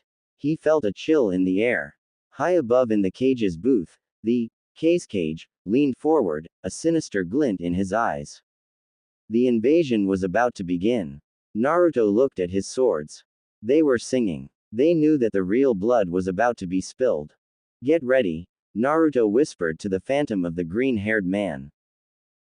Nothing happened. Part of the story is coming. Chapter 14. The Sand's Requiem and the Asura's Roar. The sky over Konoha turned a sickly shade of purple as the barrier went up around the Hokage's booth. Feathers drifted from the sky, lulling the civilian spectators into a forced slumber. In the arena, Naruto's hand was already on the hilt of his black blade before the first explosion rocked the stadium. It's here, Naruto muttered, his eyes scanning the chaos. Nearby, Gaara was clutching his head, screaming in agony as the sand began to leak from his gourd, bubbling into a grotesque, clawed limb. Temari and Kankuro grabbed their brother, retreating toward the forest. Team 7. On me. Kakashi's voice barked through the smoke. Naruto, Sasuke, Sakura, your mission is to pursue the Sand Genin. Do not let that monster transform. Pursuit in the forest. The chase was frantic. Naruto leapt through the branches, his 3 swords clattering against his back. He didn't need a compass. The stench of blood and dry, suffocating sand was a beacon. Eventually, they cornered Gaara in a clearing. But the boy they knew was gone. Half of Gaara's body was covered in the tan, cursed sand of the one tail, Shukaku. One of his eyes had turned into a yellow, star-shaped pupil of madness. Blood. I need more blood to prove I exist. Gaara roared, his sand hand smashing through a massive oak tree as if it were a twig. Sasuke charged forward with his Chidori, the lightning chirping in his hand. But the sand was too dense. Sasuke was swatted aside, his curse mark flaring in agony as he hit the ground. Sasuke! Sakura cried, rushing to his side, only to be pinned against a tree by a massive sand claw. The blade that cuts the desert. Naruto stepped forward. He didn't look at his fallen teammates. He looked at Gaara, a boy who, like him, had been born with a demon and hated by his people. But where Naruto had found the spirit of the sword, Gaara had only found the spirit of murder. You and I are the same, Gaara, Naruto said, tying the black bandana over his brow. But your sand is a wall that keeps the world out. My swords are the bridge that lets me in. Naruto drew all three blades. The air around him began to hum. Santoryu. Hyakuhachi Pondo Ho, 108-pound Phoenix. Naruto unleashed a triple flying slash. The blue arcs of energy tore through the air, slamming into Gaara's sand shield. The impact was like a cannon blast, sending sand spraying in every direction. Your steel cannot pierce my absolute defense. Gaara screamed, the sand forming into a giant spear. Then I'll just have to cut something harder than sand, Naruto replied. He closed his eyes, remembering the lesson of the breath of all things. Steel is easy to cut. Wood is easy to cut. But how do you cut the earth itself? The secret art. Crossing the six paths. Gaara fully transformed. A colossal tanuki made of sand, the size of a building, now towered over the forest. The Shukaku had awakened. I'm free. Time to kill everything. The demon laughed, its voice a deep, gravelly boom. Naruto didn't run. He stood his ground, his three swords held in a wide, triangular formation. He channeled the Nine Tails red chakra, but he didn't let it consume him. He filtered it through the sword intent he had cultivated in his dreams. The blades turned a dark, obsidian black. Santoryu's secret art. Rokudo no Suji, crossing of the six paths. Naruto vanished. He moved so fast that he didn't just appear behind the Shukaku, he seemed to exist in 6 places at once. Shing, shing, shing. 6 massive, curved slashes appeared on the sand demon's body. The Shukaku's arm was severed, and a giant X was carved into its chest.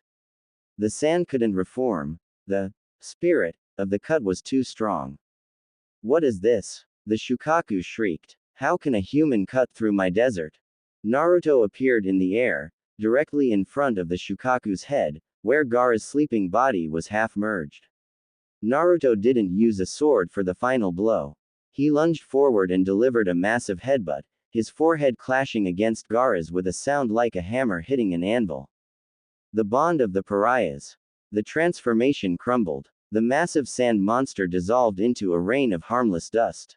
Naruto and Gaara fell to the forest floor, both exhausted, bleeding, and unable to move. Naruto crawled toward Gaara, his fingers digging into the dirt. It hurts, doesn't it? The loneliness. Gaara stared at Naruto, tears finally welling in his sleepless eyes. Why are you so strong? You have nothing, just like me. I have my path, Naruto whispered, looking at his 3 katanas lying nearby.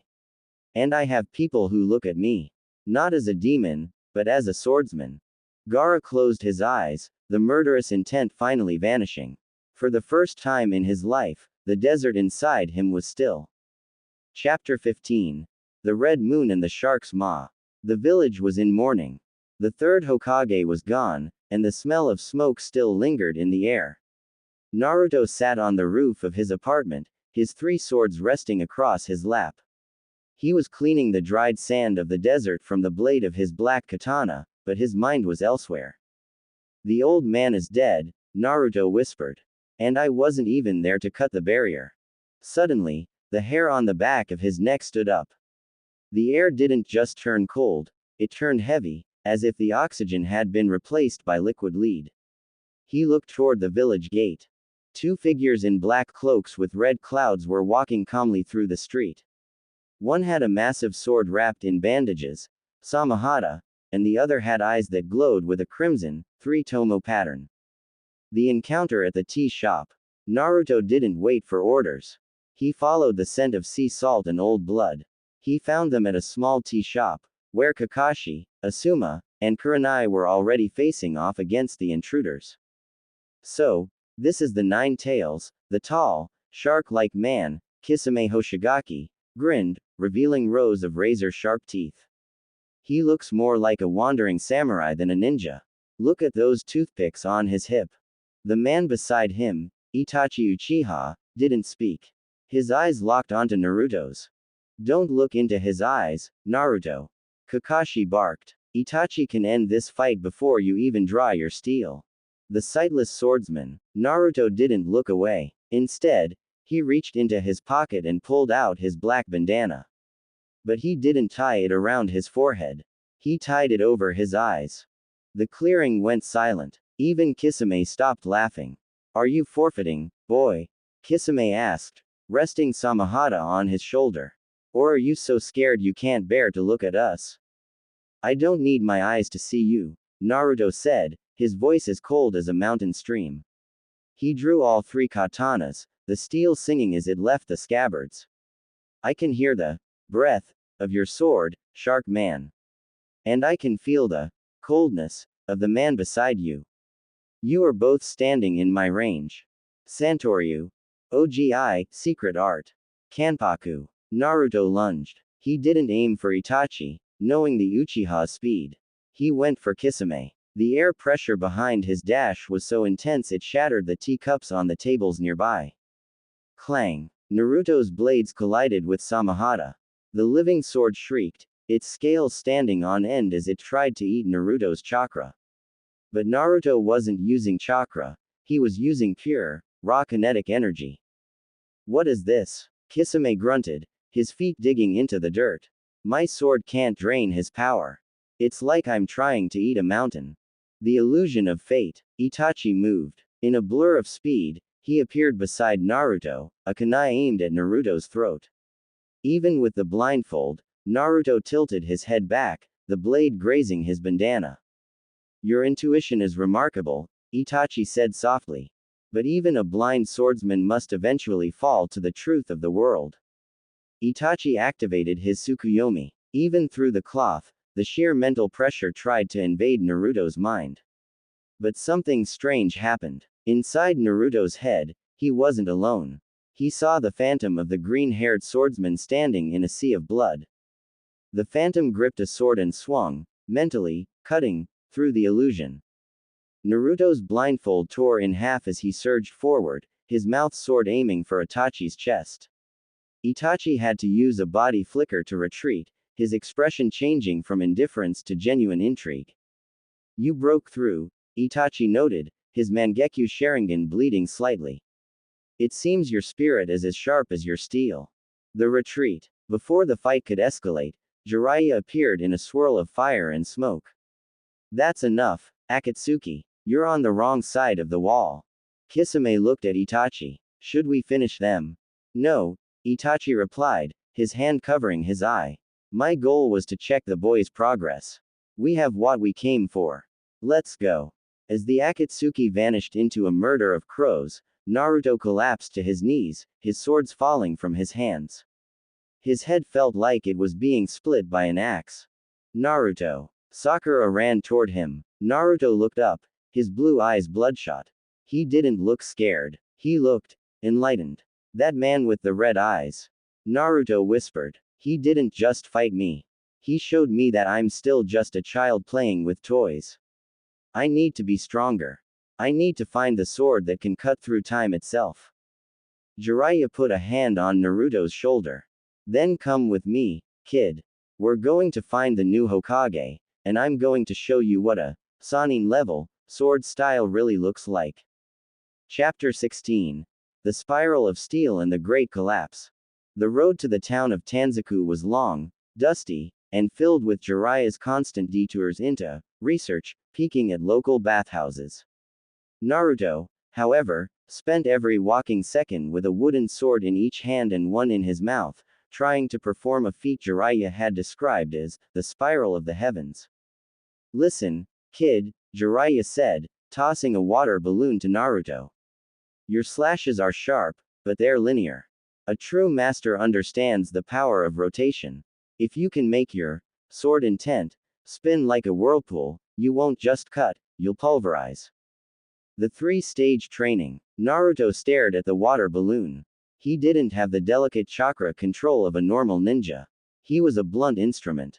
I can't make the water spin with my hands, pervy sage, Naruto grumbled through his mouth sword. My hands were made to grip hilts, not play with toys. Then don't use your hands, Jiraiya grinned. Use your blades. Stage 1. The burst. Naruto spent 3 days trying to pop the water balloon by spinning his swords so fast that the mere vibration of the air would rupture the rubber. He failed 400 times. His wrists throbbed, and his jaw ached. On the 4th day, he stopped thinking. He didn't spin the swords, he became the spin. With a roar, he unleashed a miniature Tatsumaki, dragon twister. The balloon didn't just pop, it vaporized. Stage 2. The power. Jiraiya handed him a solid rubber ball. Now, do it with density. This is where your physical strength meets your spirit.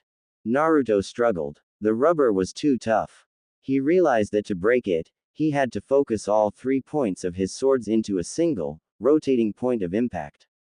It was the birth of a new technique, the Santoryu, Rasen-ken, spiral blade. The encounter in the tavern. They finally reached the town and found the legendary Tsunade. She was a woman of gambling and sake, her heart hardened by the loss of her loved ones. When Naruto challenged her, she defeated him with a single finger, mocking his dream of being a swordsman. Kid, you're just a brat with expensive toys, Tsunade sneered, her eyes cold. Being a Hokage is a fool's dream. Being a world's strongest is even stupider. People die, and their dreams die with them. Naruto stood up, spitting blood. He didn't reach for his swords. He looked her dead in the eye. I don't care if you're a Sannin. My dream isn't something that can be gambled away. I made a promise to a man I've only met in my dreams, and I've never lost a bet with myself. The final evolution. OGI. A week later, Orochimaru appeared, seeking Tsunade's help to heal his arms. The battle broke out in a wasteland of ruins. Jiraiya was poisoned, and Tsunade was paralyzed by her fear of blood. Naruto stood between the Sannin and the giant snake, Manda. You again, Kabuto hissed, lunging at Naruto with his chakra scalpels. Your swords are useless if you can't hit me. Naruto didn't draw his swords. He kept them in their scabbards. He took his stance, the legendary Itoryu Ei, one sword draw. He gathered the spiral energy he had learned from the water balloons into the hilt of his white blade. This is for the old man, Naruto whispered. Itoryu Ei, Rasen Shishi Sunsun, Spiral Lion's Song. As Kabuto struck, Naruto drew and sheathed his sword in a fraction of a second. But this time, it wasn't just a cut. A massive, rotating drill of blue and red chakra erupted from the blade. The air itself screamed. Kabuto wasn't just sliced. He was caught in a centrifugal vacuum that tore his muscles and sent him spiraling backward through 3 stone pillars. Tsunade watched, her breath catching in her throat. She saw the shadow of the first Hokage, and the shadow of a demon, standing behind the boy. He actually did it, Jiraiya whispered, leaning against a rock. He turned a sword draw into a localized hurricane. Naruto stood over the fallen Kabuto, his white sword clicking into its sheath with a final, satisfying snap. I told you, Naruto said, his bandana fluttering in the wind. I don't lose bets. Chapter 17. The weight of the scabbard and the broken bond. The return to Konoha was not the celebration Naruto had expected. While Tsunade took the mantle of Hokage, the atmosphere in the hospital wing was cold. Sasuke sat in his bed, his eyes fixed on the wall, the curse mark on his neck throbbing like a second heartbeat. You're getting stronger, Naruto, Sasuke said, his voice a low, dangerous rasp. That spiral technique, it was more than just a cut. You're moving ahead of me. Naruto stood by the window, his 3 swords leaning against the wall. I'm not moving ahead of you, Sasuke. I'm moving toward a goal. You should be moving with me. But the rift was too wide. That night, under a pale moon, Sasuke made his choice. He left the village, seeking the power Orochimaru promised, power that could kill his brother. The retrieval team assembles. By dawn, The news had reached the Hokage. Tsunade summoned the only genin capable of the mission. Shikamaru Nara, the newly promoted Chunin, stood at the head, with Naruto, Kiba, Choji, and Neji behind him. This isn't a training exercise, Shikamaru said, his usual laziness replaced by a grim focus. Sasuke is headed for the land of sound. He's being escorted by the Sound Four. If we don't catch them before they cross the border, we lose him forever. Naruto adjusted the green sash holding his 3 katanas. He didn't say a word. He didn't have to. The sword intent radiating from him was so heavy it made the others feel as if they were walking through deep water. The first gate. Jirobo's crushing earth. They caught up to the Sound Four in the deep woods. But the enemy was prepared. Jirobo, the heavy hitter of the group, trapped them in a massive dome of earth, draining their chakra. You guys go ahead, Choji said, stepping forward, his fist clenched. I'll handle the big guy. Naruto, bring him back. Naruto looked at Choji, then at the dome. He didn't argue. He knew that on the path of a warrior, there are times you must trust your comrades to hold the line. The second gate.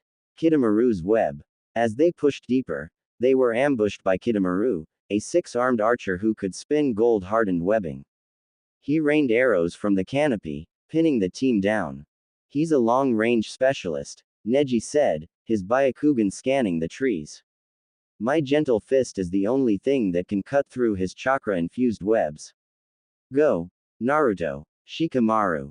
Don't look back. Naruto felt a pang in his chest. One by one, his friends were staying behind to face certain death. He felt the weight of his 3 swords becoming heavier with every step, not because of their metal, but because of the promises he was carrying. The third gate. The flute's illusion. Soon, only Shikamaru and Naruto remained. They were intercepted by Tayuya, who used her demonic flute to summon 3 giant ogres. I've got the flute girl, Shikamaru muttered, already forming his shadow signs.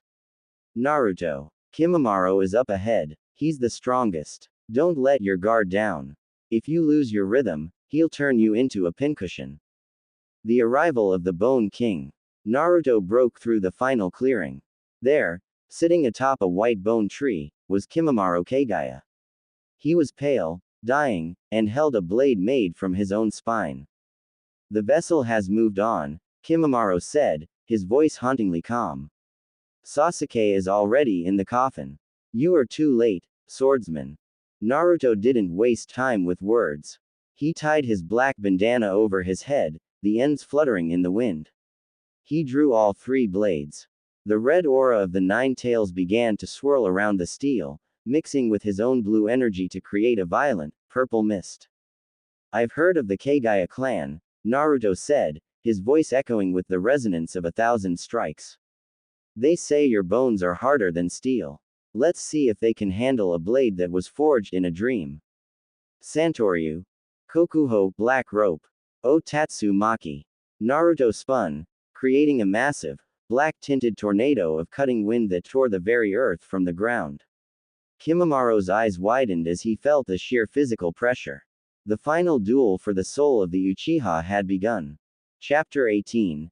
The Asura's Descent and the Broken Bond. The Valley of the End groaned under the weight of destiny. Rainfall lashed against the colossal stone statues of Madara Uchiha and Hashirama Senju. On the surface of the churning water, Sasuke stood shrouded in the dark, wing-like hands of the level 2 curse mark. It's over, Naruto. Sasuke's voice was distorted, echoing with a demonic resonance. This bond, I'm cutting it right here. Naruto stood on the opposite side, his orange jumpsuit shredded. Blood dripped from his forehead, staining his black bandana. He didn't look like a boy anymore. The red chakra of the 9 tails bubbled around him, but it wasn't chaotic. It was being sucked into his 3 katanas, making the blades glow with an unstable, violet heat. You want to cut our bond, Sasuke? Naruto growled, gripping his swords until his knuckles turned white. Then I'll just have to cut your darkness first. The dance of the 9 swords. Sasuke lunged, his Chidori screaming like 1,000 birds. Naruto met him head on. The clash of lightning and steel sent shockwaves that parted the waterfall itself.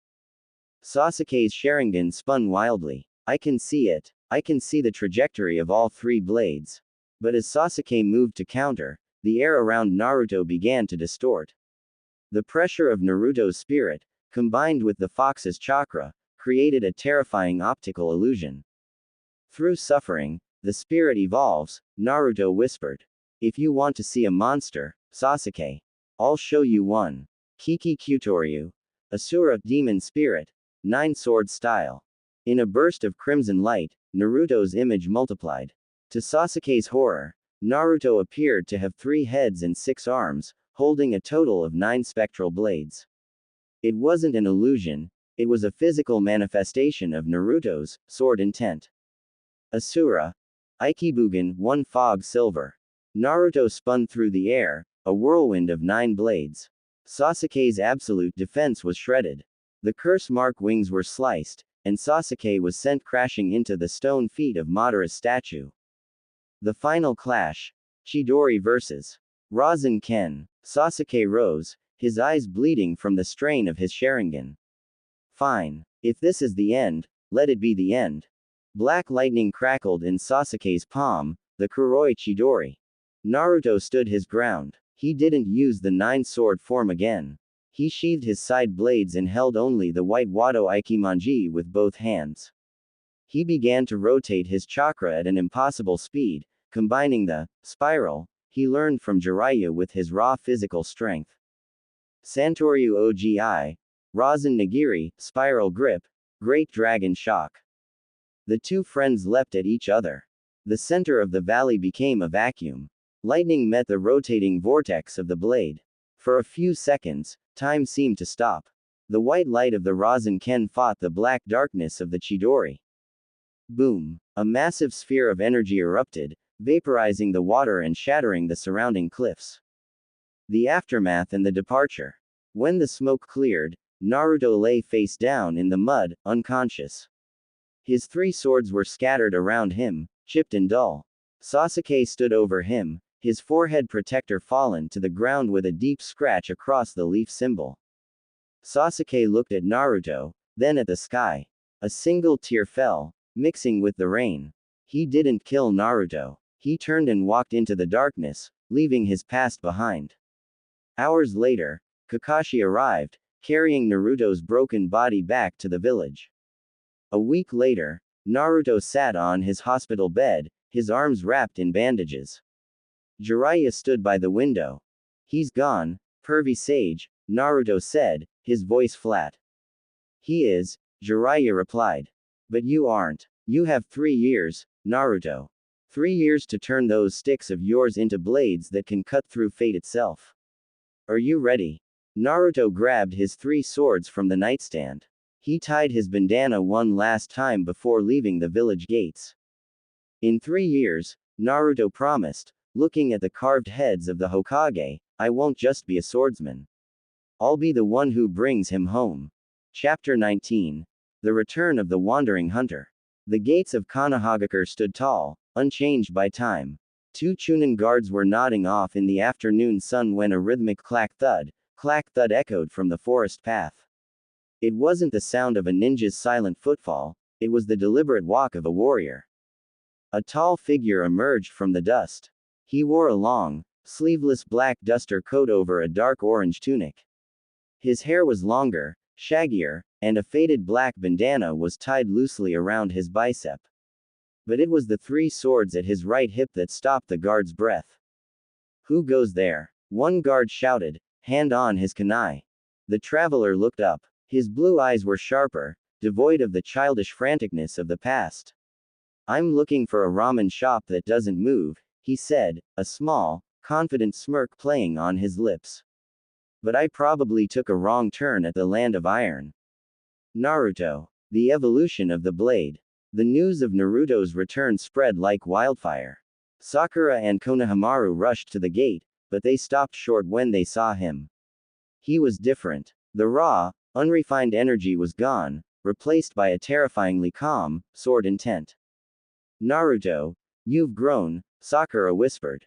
So have my blades, Naruto replied. He patted the hilts of his 3 katanas.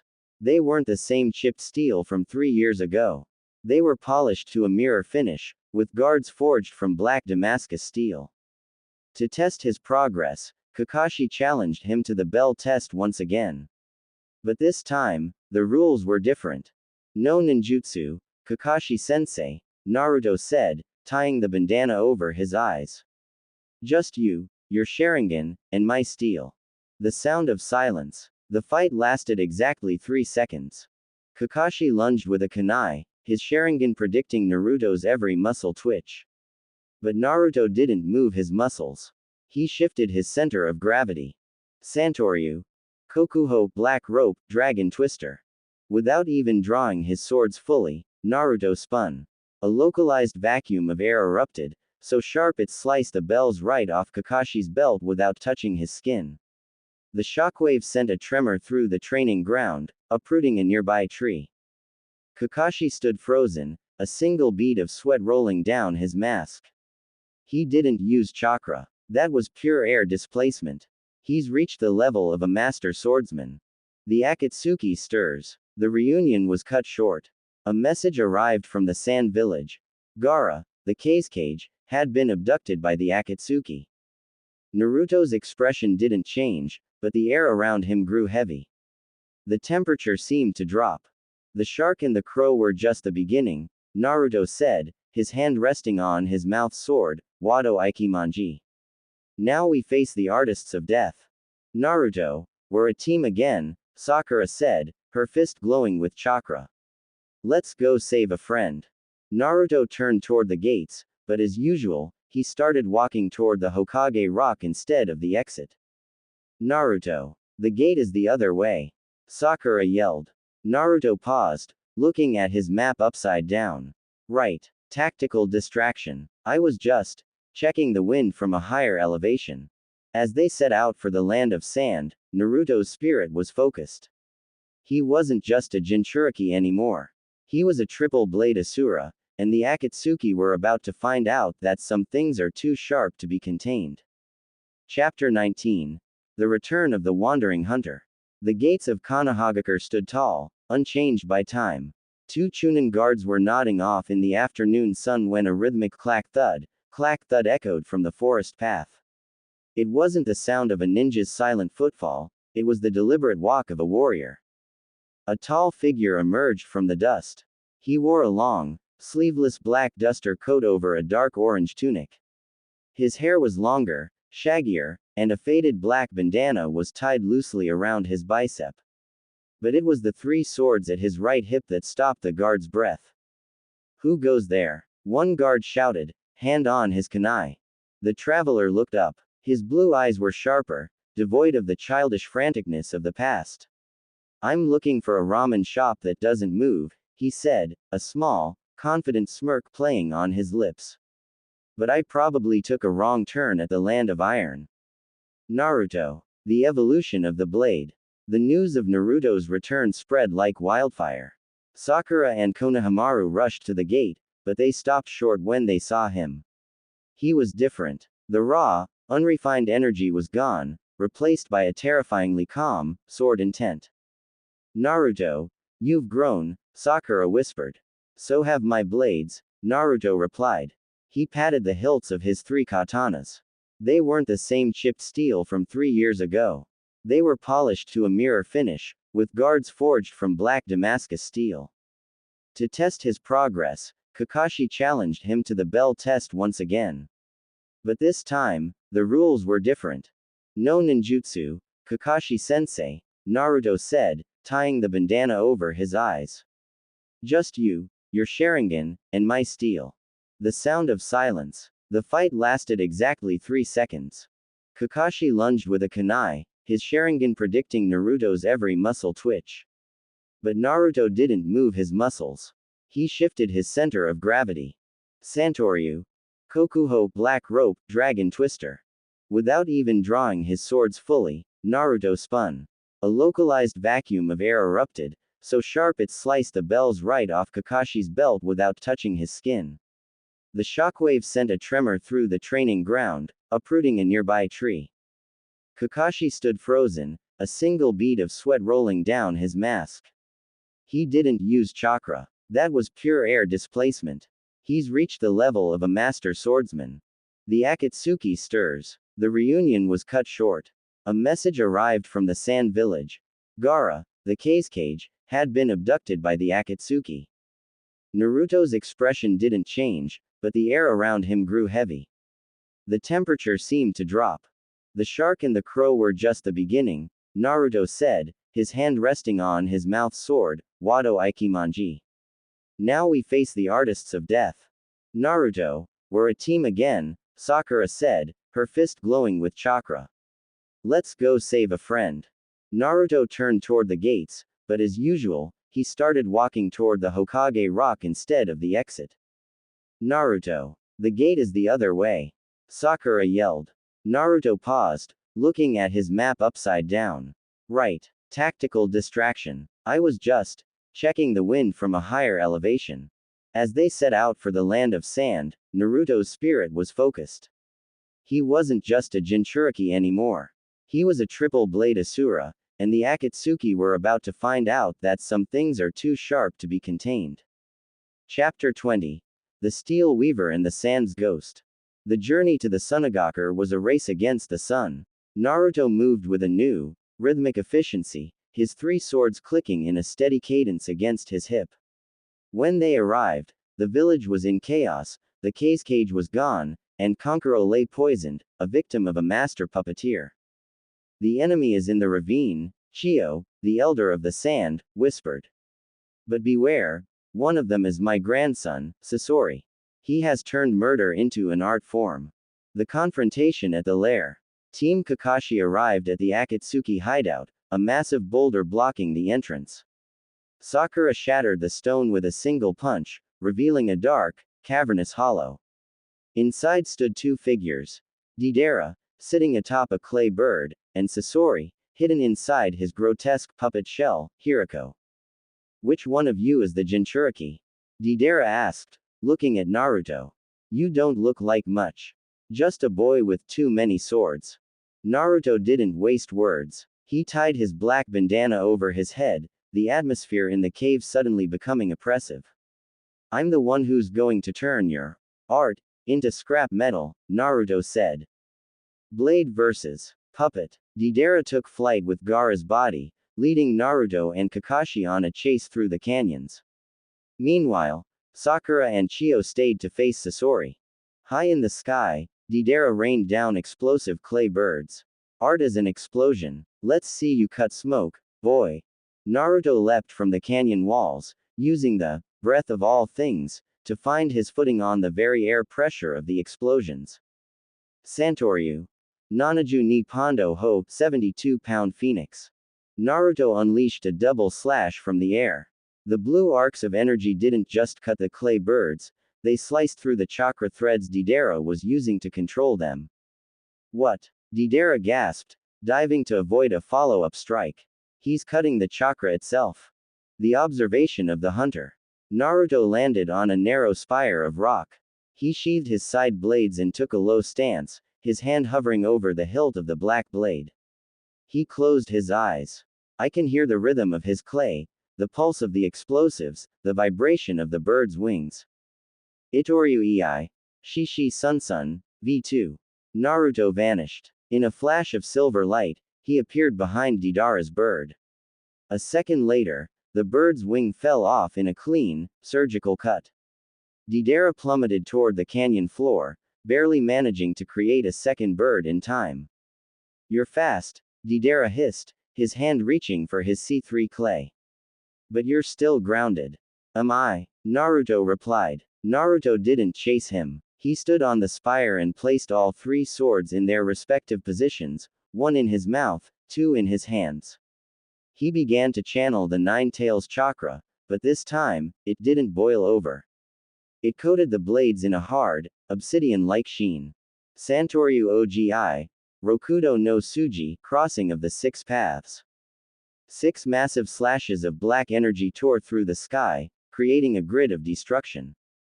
Deidara was forced to abandon his bird and Gaara's body, falling into the shadows of the ravine below. The cost of the rescue. As the battle ended and Gaara was recovered, Naruto stood over the lifeless body of his friend. The rage he felt was cold, a sharp, disciplined anger that didn't cloud his mind but sharpened his edge. Chio stepped forward, beginning the reanimation jutsu to trade her life for Gaara's. Naruto watched in silence, his hand resting on the hilt of the Wado Ikimonji. He realized that being the world's strongest wasn't just about cutting enemies, it was about the heavy price others paid for the peace he sought to protect. Next time, Naruto whispered to the wind, I won't let anyone trade their life for mine. My sword will be the only sacrifice needed. Chapter 21. The Bridge of Betrayal and the Four-Tailed Demon.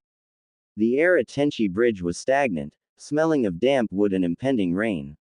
Team Kakashi had been reinforced by two new members, Yamato, a wood-style user, and Sai, a pale boy who claimed to have no emotions. Naruto didn't like Sai. Sai's art was beautiful but hollow, and he had spent the journey insulting Sasuke's honor.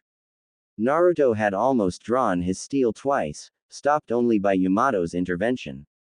The spy should be here, Yamato whispered, disguised as Sasori. The figure appeared on the bridge, Kabuto Yakushi. But the trap was sprung when Orochimaru himself emerged from the shadows, his pale skin glistening like a serpent's. The spark of rage. Where is he? Naruto asked, his voice low, vibrating with a frequency that made the bridge cables hum. Where is Sasuke? Sasuke. Orochimaru chuckled, his tongue flicking out. He's mine now. He's becoming a much better vessel than you ever could be, Naruto-kun. Something snapped. The sword intent that Naruto had spent 3 years disciplining began to bleed. The red, boiling chakra of the nine tails didn't just coat his blades, it began to melt them. You monster. Naruto's skin began to peel away, replaced by a dark, bubbling crimson shroud. One tail, 2, 3, and then the fourth. Naruto lost his human shape, becoming a miniature, skinless fox of pure destruction. The beast's blade. Even in this mindless state, Naruto's subconscious was that of a swordsman. He didn't just claw at the air. He grabbed his black katana. The blade, reinforced by the four-tailed chakra, didn't break, it grew. It became a jagged pillar of black and red energy. Roar of the Asura. Naruto swung the massive energy blade. A single strike sliced the entire Tenchi Bridge in half and leveled the forest for 300 yards. Orochimaru, forced into his true snake form, barely escaped by shedding his skin repeatedly. Incredible, Orochimaru gasped, his body half torn. He's not even using a style anymore. He is the blade. The return to self. It took Yamato's wood style and the first Hokage's necklace to suppress the beast. When the chakra receded, Naruto lay in a crater, his clothes gone, his skin raw and bleeding. Sai watched from the sidelines, his sketchbook open. For the first time, there was a flicker of something in his eyes. Fear. When Naruto finally woke up, he looked at his hands. They were charred. He looked at his 3 swords. They were scorched, their scabbards turned to ash. I did it again, Naruto whispered, his voice trembling. I relied on the monster. I let my edge get dull. Naruto, Sakura said, her eyes red from crying. You almost killed us. Naruto stood up, his legs shaking. He picked up the Wado Ikimonji. The blade was still white, still pure, but it felt heavy. I need to go deeper, Naruto said. The 3-sword style isn't enough if the wielder is a beast.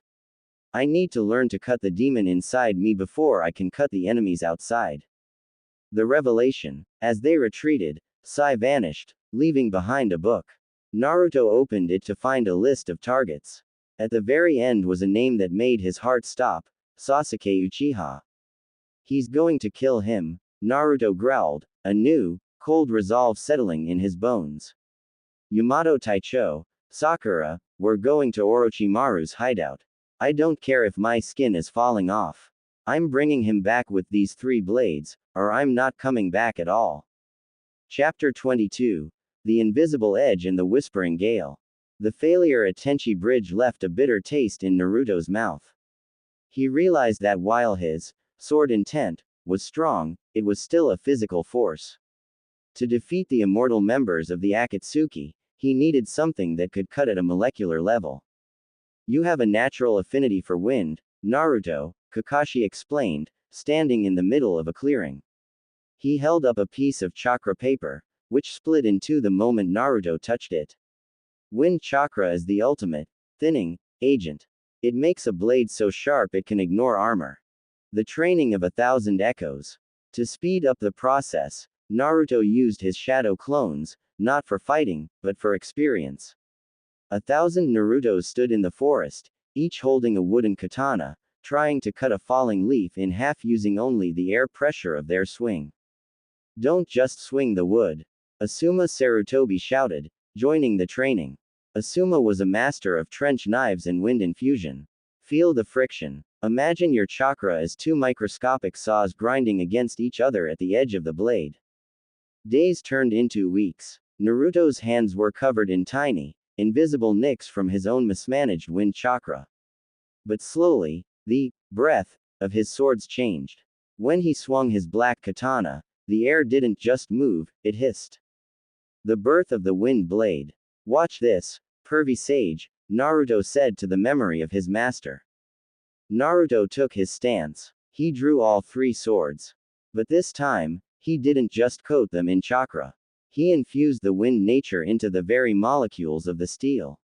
The blades began to glow with a brilliant, vibrating white light. They looked like they were made of solid lightning.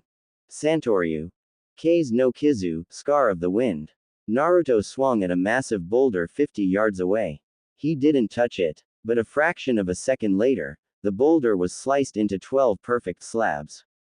The cut was so clean that the stone didn't even crumble, it simply slid apart. Incredible, Kakashi whispered, lifting his headband to reveal his Sharingan. He's created a Rasenshuriken in the form of a sword strike. The immortal threat. Hidan and Kakuzu. The training was interrupted by grim news. Two Akatsuki members, the zombie duo, had killed Asuma. The village was in a state of shock and fury. Naruto stood at the gate of Konoha, his three swords glowing faintly with a restless wind. Shikamaru, his eyes dark with grief, looked at Naruto. Can you cut them? One is immortal, and the other has 5 hearts. I don't care how many hearts he has, Naruto said, tying his black bandana over his head. If I cut the space they occupy, there will be nothing left to beat. The battlefield of shadows. They intercepted the duo in a forest clearing. Kakuzu stood tall, his body a mass of black threads and masks. Hidan swung his 3-bladed scythe, screaming profanities at his dark god. A swordsman, Hidan laughed. I'll enjoy drinking your blood, boy. Naruto didn't reply. He moved. Santoryu. Senhachiju Pondo Ho 1080-pound phoenix. A massive blast of compressed wind energy erupted from Naruto's swords. It didn't just push Kakuzu back, it disintegrated 2 of his elemental masks instantly. The wind was so sharp it was literally stripping the black threads from Kakuzu's body. What kind of wind is this? Kakuzu roared, trying to reform his body. This is the wind that brings the dawn, Naruto said, his eyes cold. And for you, the sun is about to set. Chapter 23. The Silence of the Heavens and the Blade of Peace. Konoha was gone. In a single, divine blast of Shinra Tensei, the village had been reduced to a scorched crater. In the center of the ruin stood the 6 paths of pain, their cold, purple Rinnegan eyes surveying the devastation. Then, in a swirl of smoke and a chorus of toad cries, Naruto appeared. He didn't wear his usual orange. He wore a deep crimson sage cloak over his black duster. His 3 swords were still at his hip, but their hilts were wrapped in sage chakra tape. Most notably, his eyes were no longer blue, they were yellow with horizontal pupils. Sage mode. I see, Pain said, his voice echoing in the hollow crater. You have mastered the natural energy. But can a sword cut through the pain of the world? The dance of the Sage Slayer. Naruto didn't waste breath on philosophy. He moved with a speed that defied the Rinnegan's shared vision. He drew his 2 side blades, their steel now shimmering with a golden, senjutsu-infused aura. Santoryu. O Tatsumaki, Great Dragon Twister, Sage version. The whirlwind was no longer just air, it was a vacuum of nature energy. It sucked in three of the paths, the animal, the hungry ghost, and the human path, shredding their mechanical bodies into scrap metal. Your absolute defense is just another wall, Naruto grunted through the Wado Ikimonji in his teeth. And I've spent my whole life learning how to tear walls down. The Diva Path versus the Triple Blade. Only the Diva Path remained, Yahiko's body. He raised his hand. Bansho Tenon. Naruto was pulled forward by an irresistible gravity. At the same time, Pain launched a black chakra receiver toward Naruto's heart. In midair, Naruto did something impossible. He sheathed his handheld swords and grabbed the air itself. By focusing Sage Chakra into his palms, he created a grip on the atmosphere. Itoryu Ei. Shishi Sun, World Cutter. With a draw so fast it created a sonic boom, Naruto sliced the gravity field in half. The black rod was deflected, and Naruto landed a foot away from Pain. The shockwave of the draw sent a ripple through the earth, splitting the crater floor. The heart of the sword. The battle pushed Naruto to his limits. His Sage mode ran out, and the Nine Tails rage tried to take over. But Naruto looked at his swords, the blades that represented his discipline, his master's memory, and his own path. I won't let the fox swing these, Naruto whispered, his hand trembling as he suppressed the red chakra. These swords belong to a man, not a monster. In the final moment, Naruto found the real Pain, Nagato, hiding in a paper tree. He didn't use a sword to kill him. He walked into the sanctuary, his blades sheathed. You have all this power, Nagato wheezed, his body emaciated. Why don't you strike? Because a true swordsman knows when to put the blade back in the scabbard, Naruto said, his eyes returning to blue. If I kill you, the cycle of revenge just gets a new edge. I'm here to break the forge. The hero's return. As Nagato sacrificed his life to revive the fallen of Konoha, Naruto walked back to the village. He was exhausted, his cloak torn, his body bruised. The villagers, who had once looked at him with fear and disgust, stood in the ruins. For the first time, they didn't see a Jinchuriki. They didn't see a boy. They saw a hero. Kakashi caught Naruto as he collapsed. You did it, Naruto. You became the strongest. Naruto looked at his three swords, glinting in the setting sun. Not yet, sensei. There's still one more bond to settle. One more person who needs to see the light of a drawn blade. The path was leading to the five-cage summit, and the final reunion with Sasuke. Chapter 24. The Frozen Edge and the Uchiha's Descent. The Land of Iron was a fortress of steel and ice, the home of the samurai. It was fitting that Naruto felt more at home here than in the hidden villages. As he walked through the iron halls, his three katanas drew the eyes of the armored guards. They didn't see a ninja, they saw a peer. The summit is in session, Yamato whispered. But the atmosphere is poisonous. Raikage wants blood, and Danzo is playing his own game. Naruto stood on the balcony, looking out at the blizzard. He could feel a cold, jagged chakra approaching. It wasn't the Nine Tails, and it wasn't the Sage energy. It was the freezing, hateful pressure of the Mangekyo Sharingan. The intrusion. The peace was shattered when Zetsu's voice echoed through the hall. Sasuke Uchiha is here. The Raikage, a mountain of lightning-clad muscle, smashed through the table and headed for the lower levels. Naruto didn't wait. He leapt over the railing, his black duster snapping in the wind. He didn't follow the Raikage. He followed the breath of the steel. He found Sasuke in a corridor of ice. The Uchiha was surrounded by a ribcage of purple energy, the Susanoo. His eyes were bleeding, and his face was twisted into a mask of pure arrogance. Step aside, Naruto, Sasuke hissed. I have no quarrel with you today. I'm here for the elders. You're here for a grave, Sasuke, Naruto replied, drawing his side blades. He didn't use the mouth sword yet. He was keeping his heart in reserve. Look at yourself. You're not a warrior anymore. You're just a ghost in a purple cage. Steel vs. Susanoo. Sasuke swung a massive blade of purple chakra. Naruto met it with a cross block of his two katanas. The impact cracked the stone floor beneath them. Santoryu. Kokuho black rope o Tatsumaki. Naruto's wind-infused tornado clashed with the Susanoo's flames. The friction created a vortex of heat and cold that shattered the surrounding pillars. Naruto moved with a fluidity Sasuke's eyes could barely track. He wasn't attacking the Susanoo, he was attacking the points where the chakra was anchored to the ground. You can't cut through my absolute defense.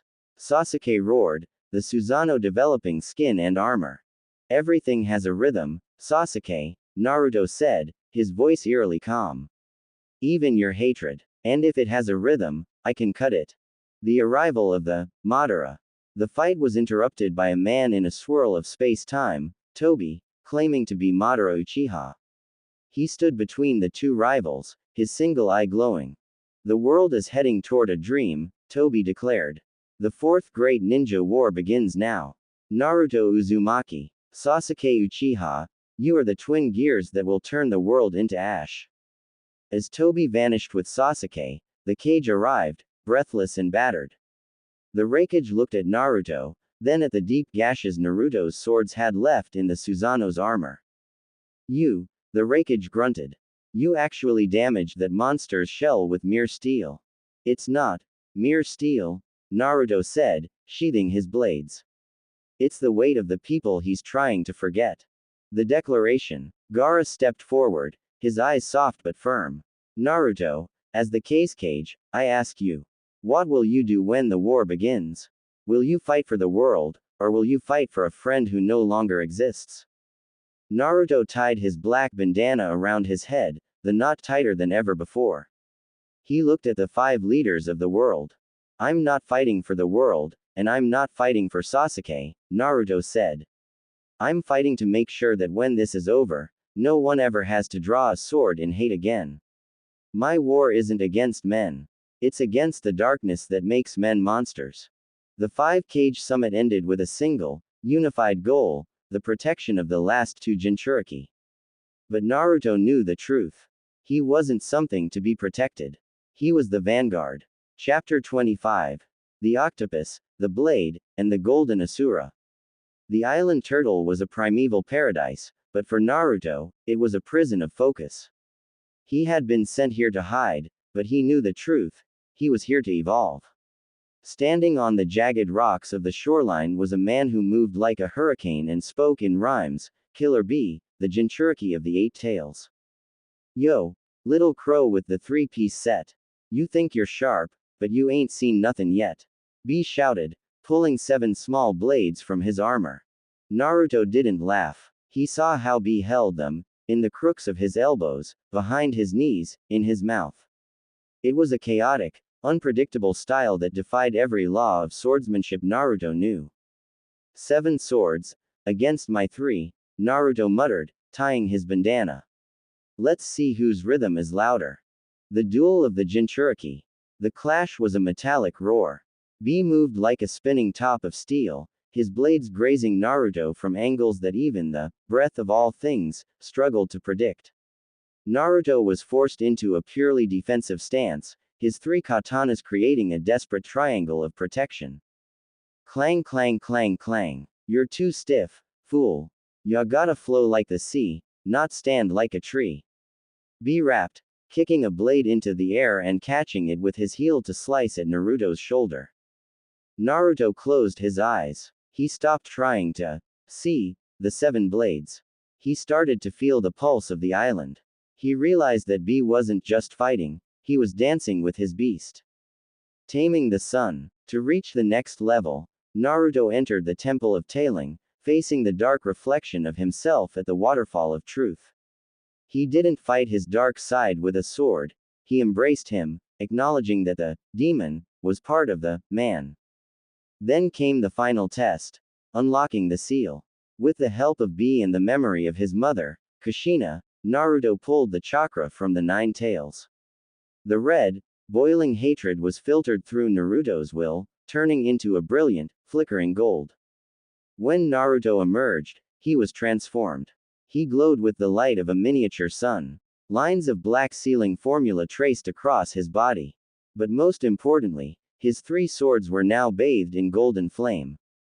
The Golden Asura. Check it out, B, Naruto said, his voice resonating with a divine calm. He drew his swords. They weren't just physical steel anymore, they were extensions of his life force. In this Nine Tails chakra mode, Naruto could manifest chakra arms to hold his blades, allowing him to perform techniques that were physically impossible for a human. Kiki Kyutoryu. Kin Asura Golden Demon Spirit. 9-sword style. 6 golden arms erupted from Naruto's back, each manifesting a spectral copy of his black katana. He became a sun god of blades. With a single, circular motion, he cleared the entire forest of the island's training ground, not by cutting the trees, but by evaporating the space between them. Whoa, that's a flashy beat, kid. You're the sun, and the Akatsuki is the night. B cheered, bumping fists with Naruto. The call of the war. Suddenly, Naruto's head snapped toward the ocean. In his new form, he could sense negative emotions across the entire continent. He felt it, the screams of his friends, the cold chill of the White Zetsu army, and the approach of a resurrected nightmare. The war has started, Naruto said, his golden aura flaring so bright it turned the ocean water to steam. They're trying to keep you here for your safety, fool. B warned. Naruto looked at his 3 swords, now vibrating with the power of a god. Safety is a lie for a swordsman. I didn't forge these blades to hide them in a scabbard while my village burns. Naruto turned toward the sea and began to run, not on the water, but on the air itself, his golden swords carving a path of light through the dark clouds of the coming storm. Chapter 26. The God of War and the Golden Gale. The Fourth Great Ninja War was a meat grinder. Thousands of shinobi lay exhausted as the resurrected Madara Uchiha stood atop a mountain of rubble, his Susanoo a towering titan of blue destruction. He moved through the allied shinobi forces like a scythe through wheat, his movements a perfect, terrifying dance of death. Is there no one left who can actually dance?